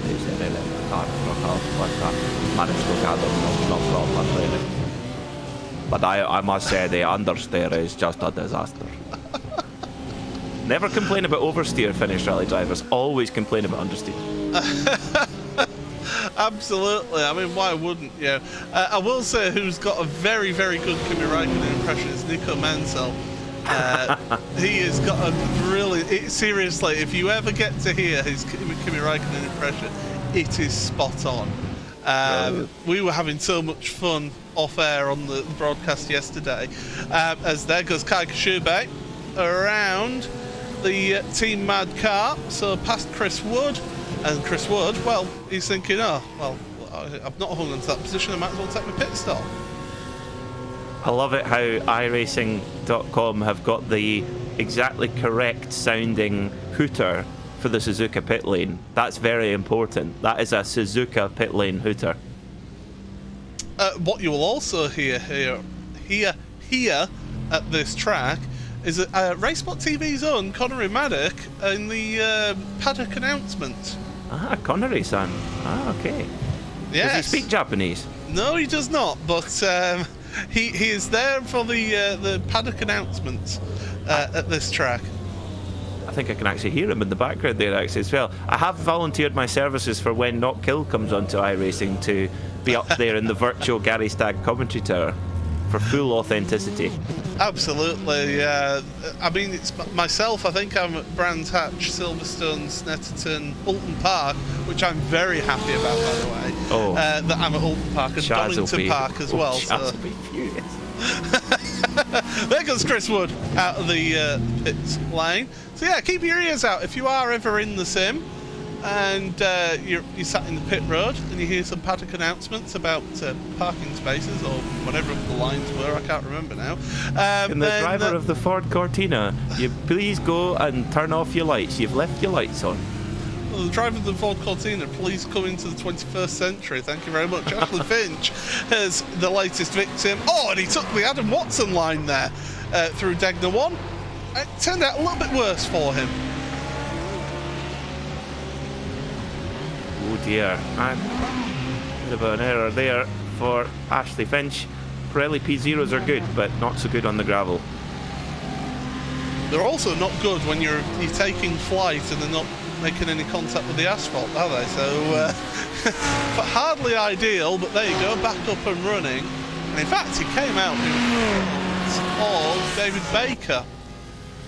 As Mike Horder now onto pit road, your Pro-Am driver there for Boosted Virage. You see in the background there, Lee Berridge taking tyres. So it does surprise me seeing people taking tyres at this pit stop. Saying that, Paul Webster's taken tyres, I can see by the pit stop time, as has his teammate Michael Blake. John Roberts as well. So some of us more towards the rear feeling the need to take tyres. Billy Fletcher took tyres in the first pit stop along with your own Kaiser. Matt Turnbull as well took tyres. So a few feeling the need that actually they need fresh rubber out there. Looks like it, yeah, and I think there's maybe a few drivers that might be a bit surprised by that as well, because with the rocketing track temperature, I think it's really starting to be a struggle now. The drivers have been out there for an hour and 13 minutes, and with the rising track temperature, the endless punishment on both sides of the car. Yeah, I can see why a number of drivers are having to take tyres. Now, neither Denez nor Davidson took tyres at their first stop, I don't recall, Paul. So they've sort of made their bed, and now they've got to lie in it and try and get those Pirelli tyres to the finish. I'll say Matt Turnbull's got a turn of pace all of a sudden. His 5-lap average is a 59.6. So he's really got the wick turned up. But of course, he is the leading driver who did take tyres at his first pit stop. So fresher rubber certainly will help matters in the long run here towards the end of the race. So it's not going to win him a race, but it's certainly helping him with that recovery drive after all the shenanigans on lap number 3. That it is, yeah. It's really working out quite well, actually, for Matt Turnbull. And not again for Ashley Finch. Oh, it's the same corner. Oh. Well, I was about to say, is this the same replay? But it isn't. No, I don't think he's going to appreciate the Ernst Degner story. He's probably calling Ernst Degner some quite unsavoury names right now, because he just can't get hang in that corner at all. Poor old Ashley Finch. Well, about 31 minutes to go then in this intriguing race. I feel like we're building up to a crescendo. It's a hot pot bubbling up here at Suzuka. And old tyres or not, Phil Dennis is not letting him hold him back. A 1:59.5 last time by, Paul. That is extraordinary on old boots. We don't talk about Lancashire hot pots here in the commentary box. No, I was talking about a Japanese hot pot. Oh, well, that's okay then. As we don't talk about Lancashire in front of the Yorkshireman. As right now, David Baker putting the pressure on Mike Horder in front of him. Of course, both of these drivers have taken both of their pit stops. So Baker trying to move forward in all of this. Of course, he got caught up in that incident with Kai Kashube, Ross McFarlane. There was also Matt Turnbull involved as well in that incident on lap 3. Just such a big turning point of the race, just so early on in this one. And yet, we still have had so much more action since then as Nick Salaputis gets out of the way of these two. Yeah, good respect there from Salaputis in the Year 1 custom-made flip-flop Mercedes. Not advisable, I mean they're lovely, but not advisable to drive in them. But anywhere else, get yourself a pair of Year 1 custom-made flip-flops. They're very cool. What a sponsor to have. Almost as good as having a pair of 3M sim racing gloves, or better, a 3M fireproof suit. If I ever have to do pit lane reporting, Paul, I'm going to get myself a 3M suit. I mean, I think obviously the 3M items are better in terms of this broadcast and this championship, because they are of course the series sponsors. We would rather advocate They're better in every way. Price, quality, heat resistance, cool. I mean for pit lane access, you're not going to be allowed on pit lane with flip flops. You are, however, allowed on pit lane with a full free. Yeah, exactly. And I would think that 3M will be able to personalise it for you as well. So you really can have all the gear. And well, having the idea is 3M can't help you with that. You've got to figure out the idea on your own. But they can give you all the gear. Right, that's that shilling out the way. Now, this is the battle for the lead here. This is Alex Davidson and Phil Dennis. There's currently about 0.4 of a second, but that doesn't matter. You can see the gap on screen. And these two, well, Dennis, the question is he just going to try and overtake and pull away again? Or is he just going to sit behind, knowing that confidently that he has the pace, in this stint at least, over Alex?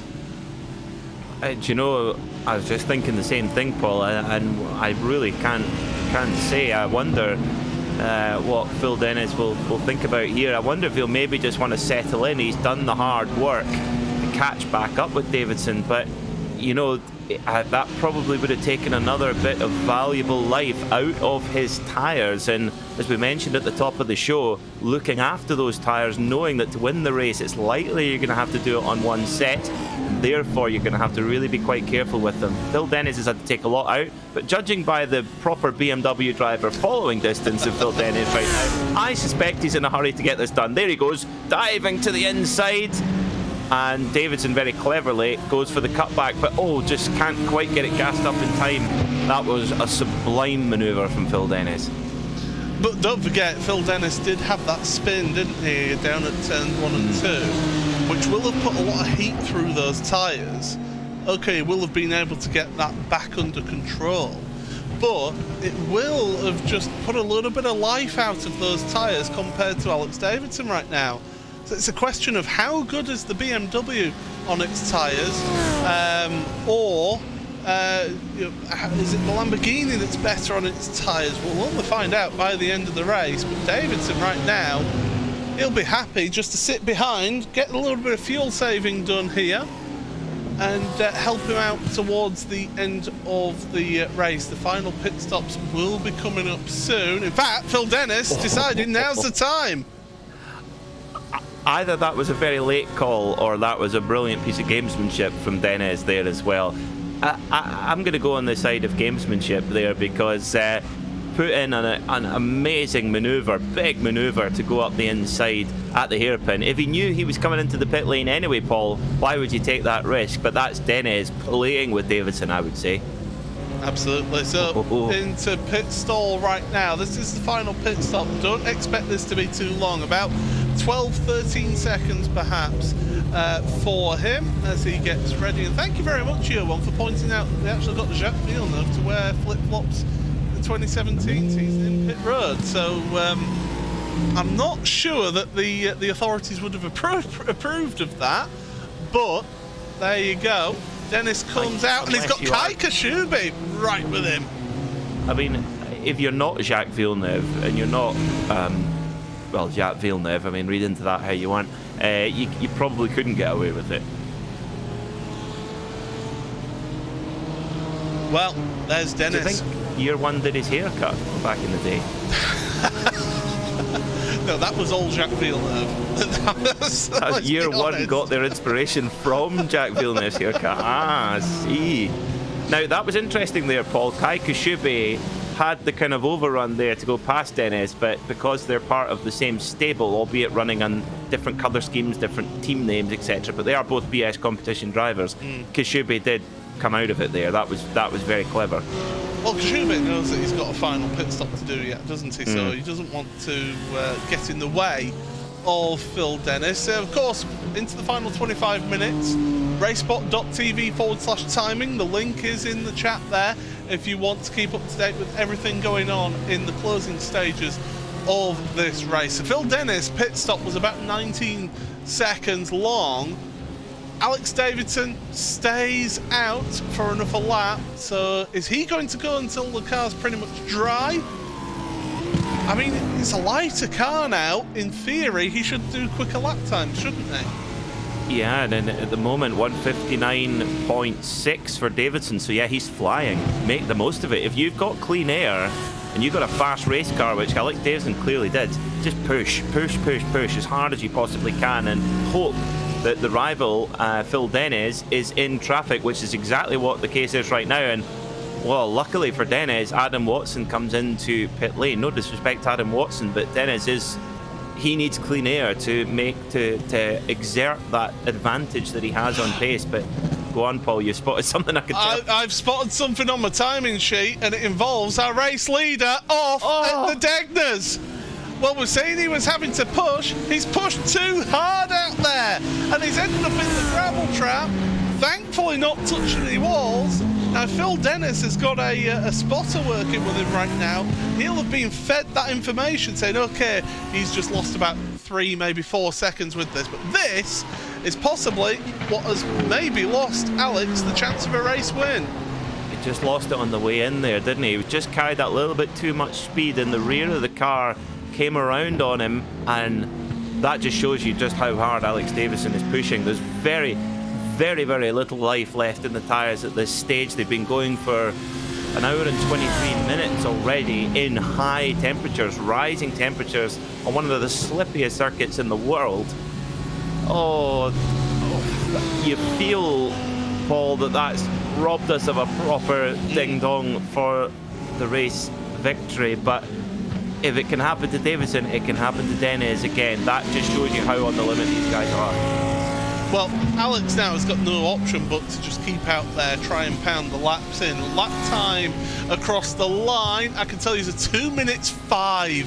So almost about 5.5 seconds lost with Dennis. With that issue. Phil Dennis, we've got to be patient and wait, because he's about 35-36 seconds away from him to be able to see what his first lap time properly, hot lap out of pits. We'll see that across the line.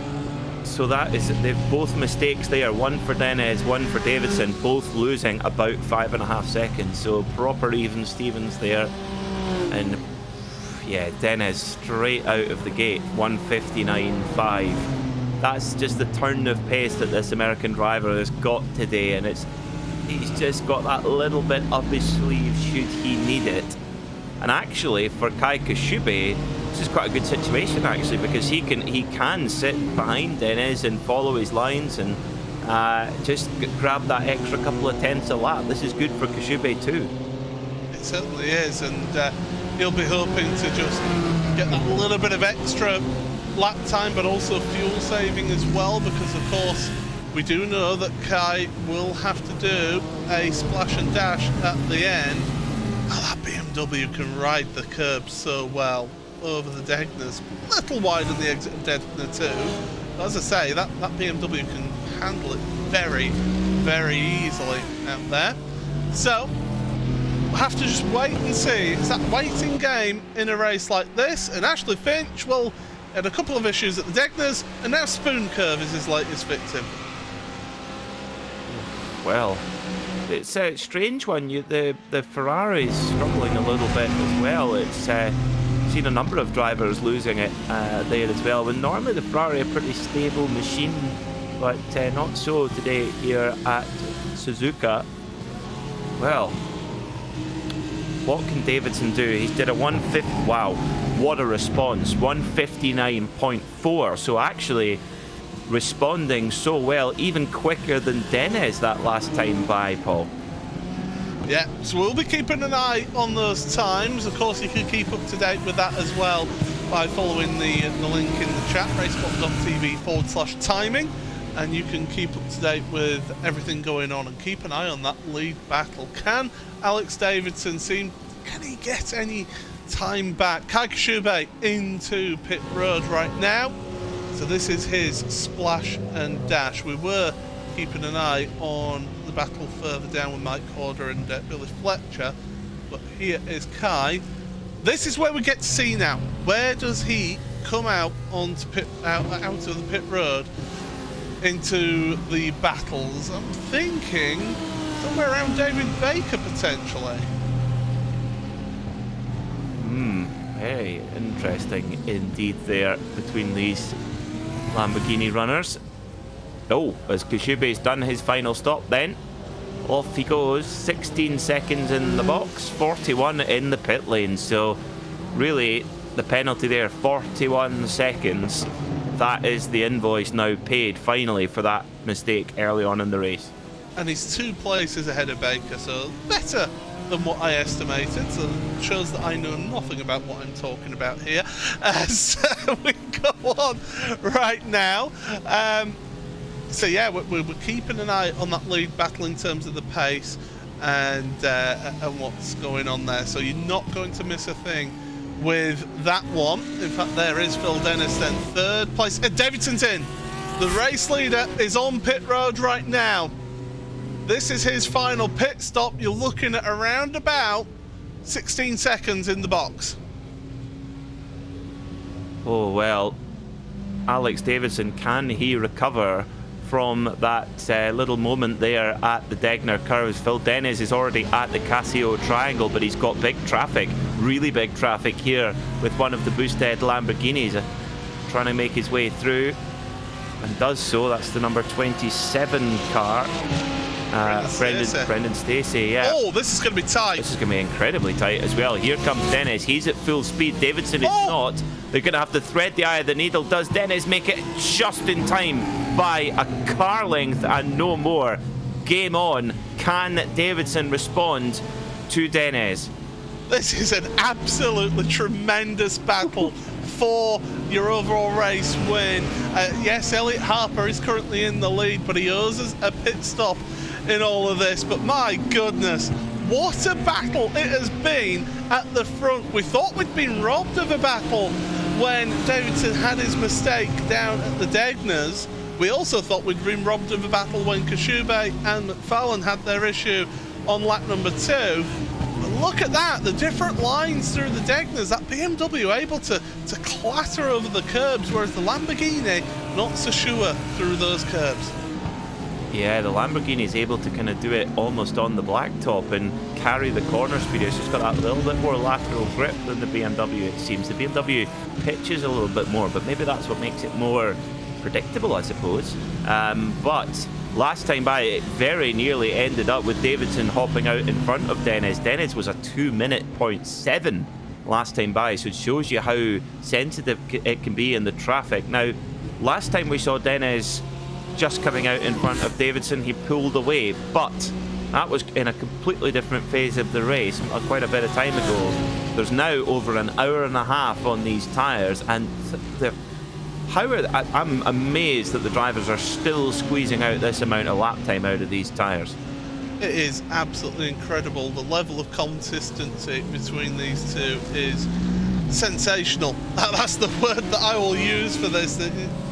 You almost struggle for superlatives here. Here's Elliot Harper. He's led a lap of this race, so that goes in the history books there on the lap charts, and that means that Harper gets onto pit road for his final pit stop. So too does Ross Nicholson as well, fellow Pro-Am driver. Chris van der Ness owes us a pit stop, as does Billy Fletcher, Aaron Rose, Andy Archer and Toby Ward. That's the only drivers left to make their final pit stops. Ross McFarlane, now where is he out of all of this? But McFarlane, am I just being...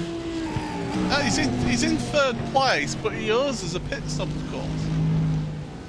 Yes, he does Ross McFarlane. I wonder if he's going just as far into the stint as he possibly can. He's done 19 laps up to now. So, yes, it won't be long until he's in. But yeah, run it on low fuel as long as you can. Put it in a tiny splash and keep going and see where you come out. You know, it's been, I have to say, it's been good damage limitation from Ross McFarlane. Very good damage limitation from Kai Kashube after that earlier incident. But I tell you what here, Paul, Dennis is not pulling away in the same fashion like he did earlier on from Davidson. And look at that in front of them. 3 cars, 2 Porsches and a Mercedes, all in front of these 2. So lap traffic is going to become a factor here. Now, to be fair, in this series, lap traffic does generally, they're very compliant, aren't they? We always see sort of really respectful running from anybody getting lapped by your race leaders, and that's generally what you see. But when you've got cars involved in a battle, like the 2 Porsches, then maybe they won't be quite as compelled to move over as quickly as possible. No, I think when you're embroiled in your own battle, there is nothing else of importance in a driver's mind. So yes, if there's other cars trying to get through, that's not going to be part of your concern. However, facilitating that pass quickly is a real skill as well, and can be a make or breaker for the cars being lapped. So let's see who's got the skill here to get through. And sometimes it can be a matter of luck rather than skill as well, how the traffic shakes out as well. Davidson doing his very best to try and keep tabs with Dennis. He was 2/10 quicker than Dennis last time by, who was over the 2-minute mark once again. And he's pushing though, took a big chunk out the inside curb there. Degner's, it's a Mercedes again. That's one of the 3 Spires, and that's Toby Ward. So Ward has had issues at the Degners. The latest victim, here we go. It's going to be through Degner 2, carrying the speed, and around it goes. So easily done there as well. At least you know you're not the only one, that's for sure. I remember when I crashed my motorbike at Knockhill in the wet, and I felt like a complete wally, because I was. And then I watched MotoGP from Sepang. In fact, it was Moto2. This is how long ago it was. Moto2 from Sepang with Marc Marquez when he was still in Moto2, and he had a very similar incident in the wet.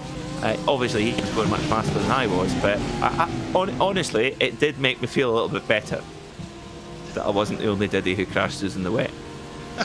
Yeah, absolutely. It does make you feel a bit better, that's for sure. Now, Max Wolf is embroiled in a battle. Mike Horder here. This is 2 Pro-Am drivers. We are keeping an eye on the race lead, so don't worry, you will not miss a thing with your 2 leaders as they work their way through traffic. And in fact, I can tell you that there's going to be traffic separating Dennis and Davidson. There you go. Only a slight bit of a block, well, it wasn't a block, but taking the line, and Alex Davidson has just dropped back a few tenths because of that.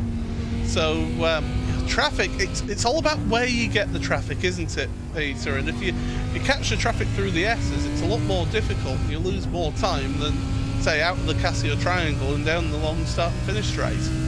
That's right, yeah, and it can work one way and the other at the moment. Davidson, you would think, needs a little bit of an intervention of traffic here, I think, just to bring him back into touch again. And you can tell the amount of risk he's taking through Degner 1 and 2 there.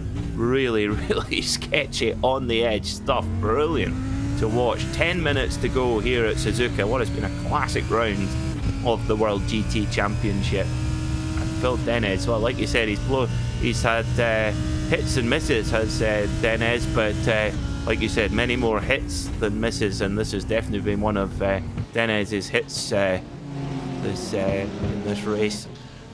Now, one thing I'm going to mention as we head in towards the final 10 minutes of this race is instant points, because this race does have a limit of instant points before you get a drive-through penalty, and that is 24. And with the way that Phil has been driving and pushing to the limit and sometimes beyond, you have to question, really, how many instant points has he got left to play with? I mean, I can see personally, because I am the person in charge of the safety car, so I get to see a bit more of the what's going on behind the scenes in terms of the session information, but I won't share that because it would be unfair, because somebody could get in the ear of whoever to say, right, do this. But you've got to question, though, with the amount that they've been pushing here, both Phil and Alex what they're like in terms of incident points. Yes, it's definitely one to think about as well. Of course, in the incident points here in iRacing, you get 1 for a track limits violation, you get 2 for a spin, and you get 4 for contact with another driver, whether it's your fault or not. So, yeah, 24 is, well, over an hour and 45 minutes. They will tot up, especially at places like Deckner's. If you're really pushing, you're right, Paul. Just a little step over and you will accumulate them as McFarlane makes his final flash and dash. Now, where does he come out? Not too far behind Kai Kashupe. In fact, I think in that last phase, McFarlane might well have pulled some time out of Kashupe. In fact, yes, he has. He's pulled a huge chunk now. He's only 6 seconds back from Kashupe when he was as much as 20 seconds back earlier on. Yeah, certainly that is tremendous stuff. I will say, what a recovery drive for both Kai and Ross.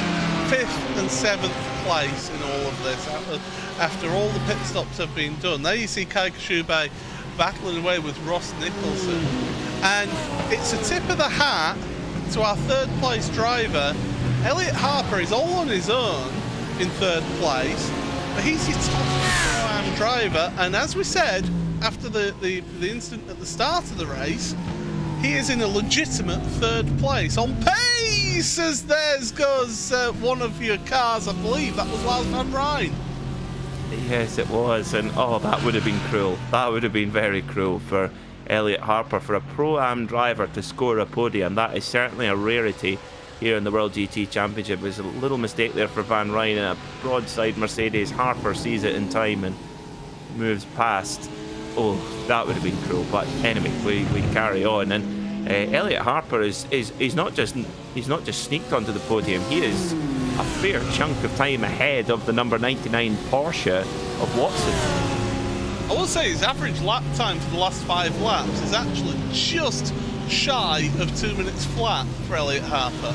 So he has had some really good pace in 3rd place. So you know, it's not being done by the fluke. Okay, he had a little bit of luck with the incident happening on lap 3. Meanwhile, this battle's still ongoing between Max Wolf and Mike Horder as they go across the line for yet another occasion. So we're in the final 7 minutes of this race here, Peter, and well, I mean, if anybody said that Suzuka is boring, they need to have a look at this tape, because this has been absolutely tremendous. Oh, absolutely superb. I mean, and that's down to the drivers, the job that they've put on, and the two guys at the front, Dennis and Davidson, have just been matching blow for blow all race long. Maybe Dennis has just had that little bit up the sleeve, but we saw him make a mistake. He's not on a cruise by any stretch. He's had to push very hard. It's a slight shame that we didn't see Kashupe and McFarlane up there as well. I think their pace would have been good enough. However, as you alluded to a moment ago, Paul, the recovery to do 3 pit stops, Kashupe and McFarlane, very impressive. Kashupe will get a couple of points on McFarlane, but McFarlane has done everything he needs to do today. He couldn't have done anything about that incident. He was caught up in it, an innocent party, but he's bounced back very well and established himself and held on to his championship lead. These are the sort of drives that win you championships. Absolutely do. Mike Horder looking to the inside of Spoon. You don't normally see people make a move into Spoon, do you? But there you go. Mike's thinking, well, I'm going to take the opportunity here, that's for sure. I will say, Adam Watson could potentially come under pressure from Kai Kashupe in the next few laps, because they've got about 3 seconds between them. So Kashupe could actually get another position, although fair credit to him, Ross Nicholson is keeping Kashupe honest in all of this and keeping right on his tail.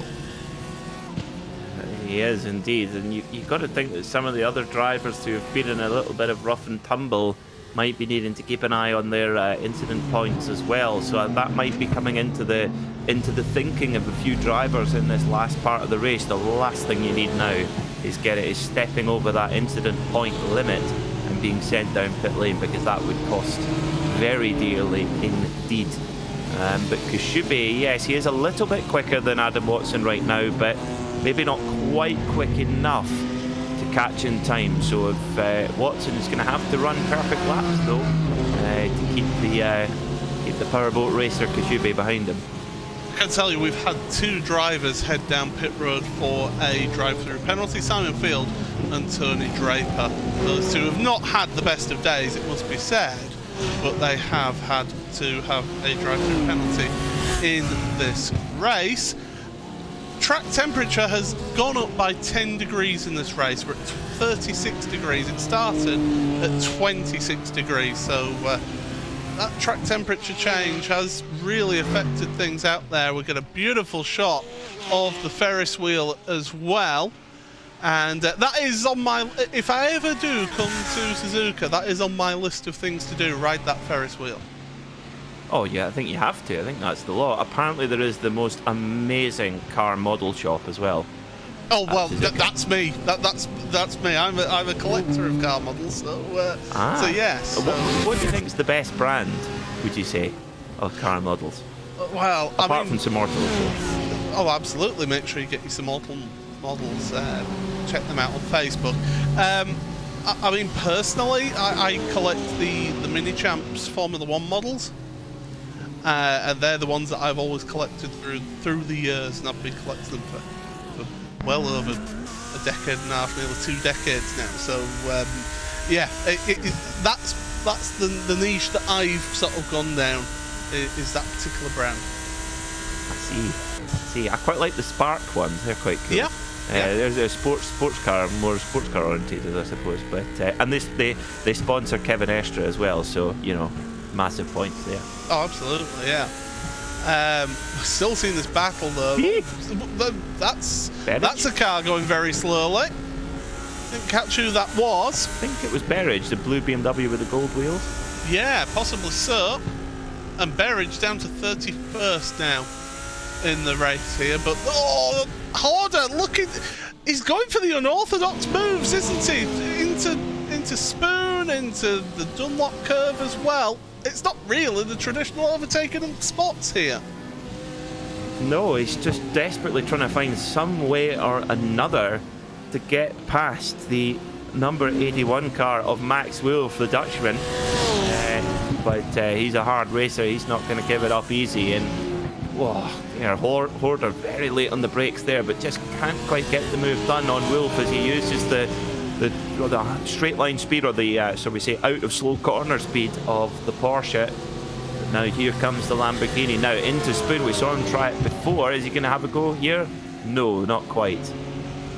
Well, your leader has crossed the line, and you should be starting the final lap right now.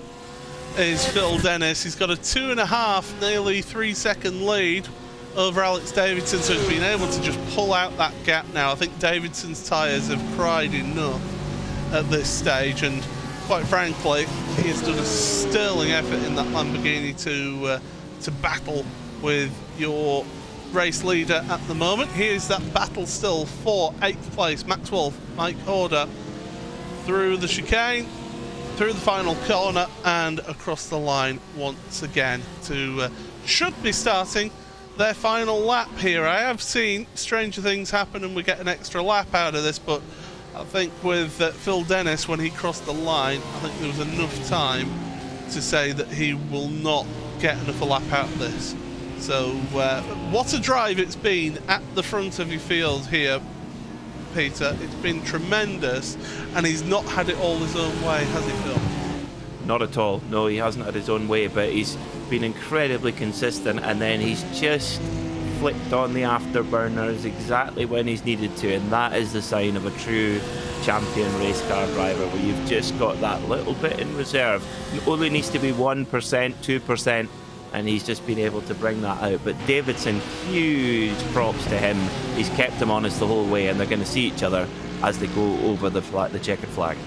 There we go, bottom right hand side of your corner. In fact, there you go, full screen. Phil Dennis then, what a win, what a drive. It was hard fought, but he takes victory here in round number 10 of the World GT Championship by 3M. My goodness, Brilliant stuff from Phil Dennis. Alex Davidson, tremendous drive from him to finish second place and finish so close as well. Third place on the road, and your leading Pro-Am is Elliot Harper. Here he is through the final corner, and he's going to take victory in Pro-Am here. What a drive for the Luxim 24 Esports driver to get onto the podium of this race. Drivers still finishing off, including this battle that we're seeing in the corner there between Wolf and Horder. Into the Casio triangle, they're going side by side, and Horder in that Lamborghini, tremendous move, almost contact between the two of them, and in the last corner, Mike Horder takes that position from Max Wolf. It's third place in Pro-Am. We need to look back because Ryan Hamilton is your leading AM driver. He's in 14th place overall, the Nomad Sim Racing driver. We've barely talked about him all race. But what a drive for him, the amateur driver, to finish 14th overall. Yeah, thoroughly deserved for Ryan Hamilton, and look at that race car, not a mark on it, and that is why he has brought that car home. And that's why unfortunately he's not got much camera time, but what a drive from Ryan Hamilton to win the AM class. I think second in the AM class was Bradley Hulse in the Porsche, 18th overall, so a good day for a lot of the AMs as well. Paul Webster, 21st. Oh no. There's a car run out of fuel, it looks like. Luckily it's downhill, and that's Mark Woodhouse. It's downhill all the way. Just put your clutch in there, Mark, and you'll make it to the finish line there. But he's the last car to finish this race here. There he goes across the timing line. That will mean that we will be able to give you your unofficial race results here.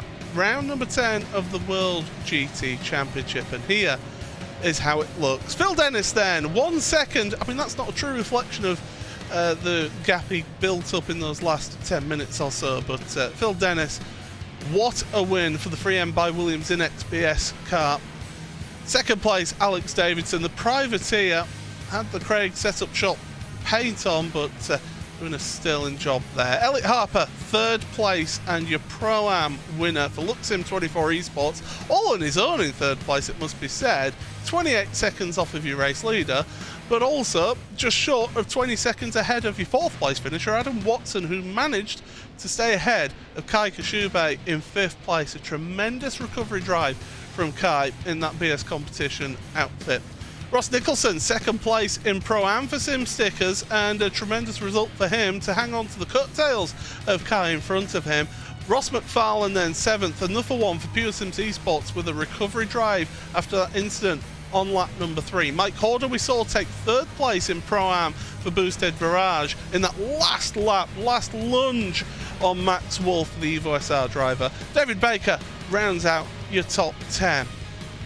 Chris Wood then, 11th for Team Mad ahead of Chris van der Ness in Evo SR. Matt Turnbull for Pure Sims Esports, another one who had to make a recovery drive, 13th overall for him. Ryan Hamilton, your winner in the AM class for Nomad Sim Racing, ahead of Alex Snell at 15th. 16th for Ben Gregory ahead of Aaron Rose. And then, as we mentioned, Bradley Hulse for Year 1 Racing, 18th overall, second place in AM. He'll be delighted with that result. Ashla Finch with a number of spins down at the Degners in 19th, with Tim Perry in 20th place. Paul Webster then rounds out your podium of your AM drivers in 21st for Simmortal, with Andy Archer, the Sintrain Sim Esports driver, who had a spin earlier on at the Casio Triangle, finishes 22nd, and the last driver on the lead lap. Billy Fletcher, your own Kaiser, Tom Stevens, Brendan Stacey, Tony Draper, Michael Blake, Jason Dilworth, and John Roberts takes us down to 30th. With Lee Berridge, Adam Hedgecott, Nicholas Salaputis, and Matt Woodhouse running out of fuel at the end for Simmortal. 1 lap down for those drivers. 2 laps down for Chris Byram, Simon Field, and Lars Van Ryn, and Toby Ward. Then drivers who did not finish: Jonathan Walker, JB Mercedes, Brian Loynes, Matt Bone, and Christian Rose all did not finish that race. Wow, what a drive and what a race win for the man that you see on screen right now, Peter. As we said, he did not have it all his own way. We thought that it was going to be Kai Kashube's his fellow competitor from BS Competition who would be the main challenger for him. In the end, it was actually Alex who put on a tremendous performance, Alex Davidson, to finish in second place, and only just. Oh, it's just, you couldn't really call it all race long. You just had a feeling that maybe Phil Dennis had an edge, but then he made that mistake at turn 1 and you think, oh, okay, game on. And then Davidson was just throwing everything at it as well in that Lamborghini. Two quite different cars, they have to be driven quite differently, and just super stuff. But Phil Dennis earned that win. You know, when you see someone cruise off into the distance, it's hard to give them the credit that they deserve, but there, Dennis was just able to just switch it on when it was required, and super entertainment, really top class stuff.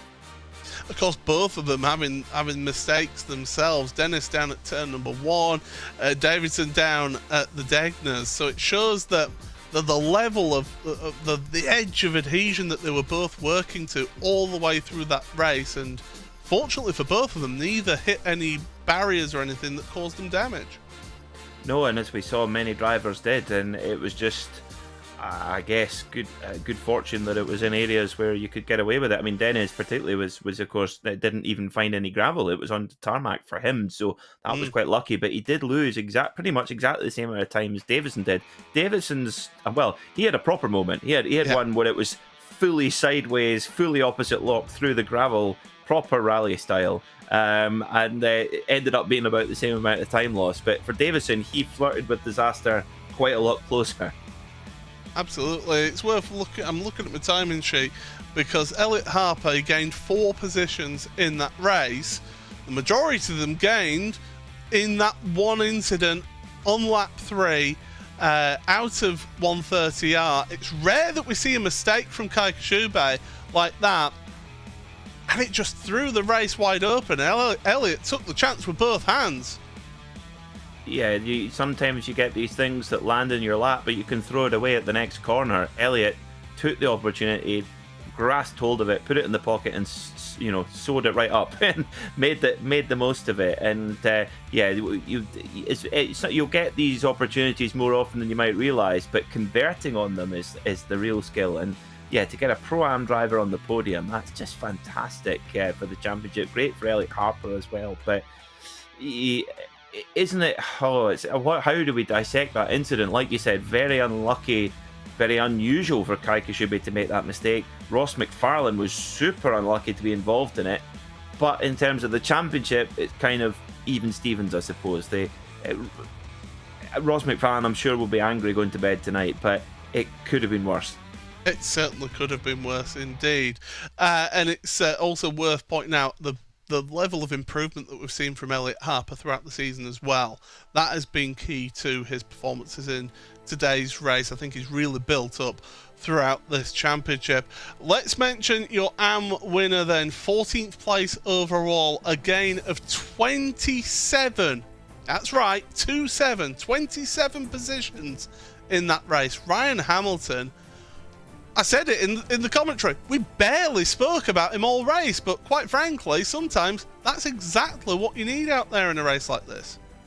Yeah, that's how you do well in endurance races. Is be boring, be predictable. That is exactly how you get a good result. Ryan's car didn't have a mark on it when he came out of when he came over the line. We didn't have any action replays of him having a moment or anything. He was just pounding out his pace, lap after lap after lap, and he was rewarded for it. And also he was chased hard by a whole cast of AM-class rivals who finished very close behind him, so he did not have it easy. Well, we'll have a quick word then with the driver who finished second in your AM class. Peter, take it away with Bradley Hulse. Bradley, welcome to the RaceSpotTV commentary booth.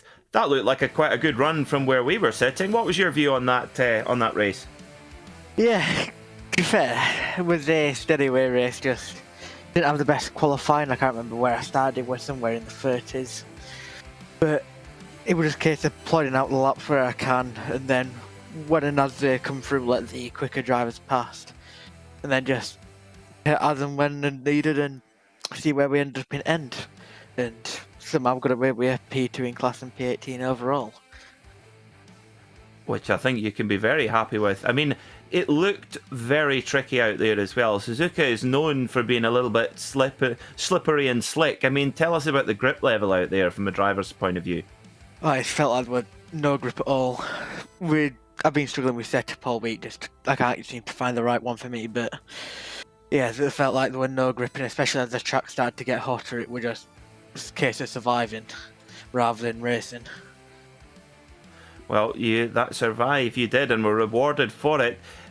Looking forward towards the last couple of races, Bradley, how would you assess your season so far heading into the last couple of rounds? Well, it's been mixed. You know, I had a rough start, too many DNFs, and then we got the massive confidence boost out in Twin Ring, getting my first class win.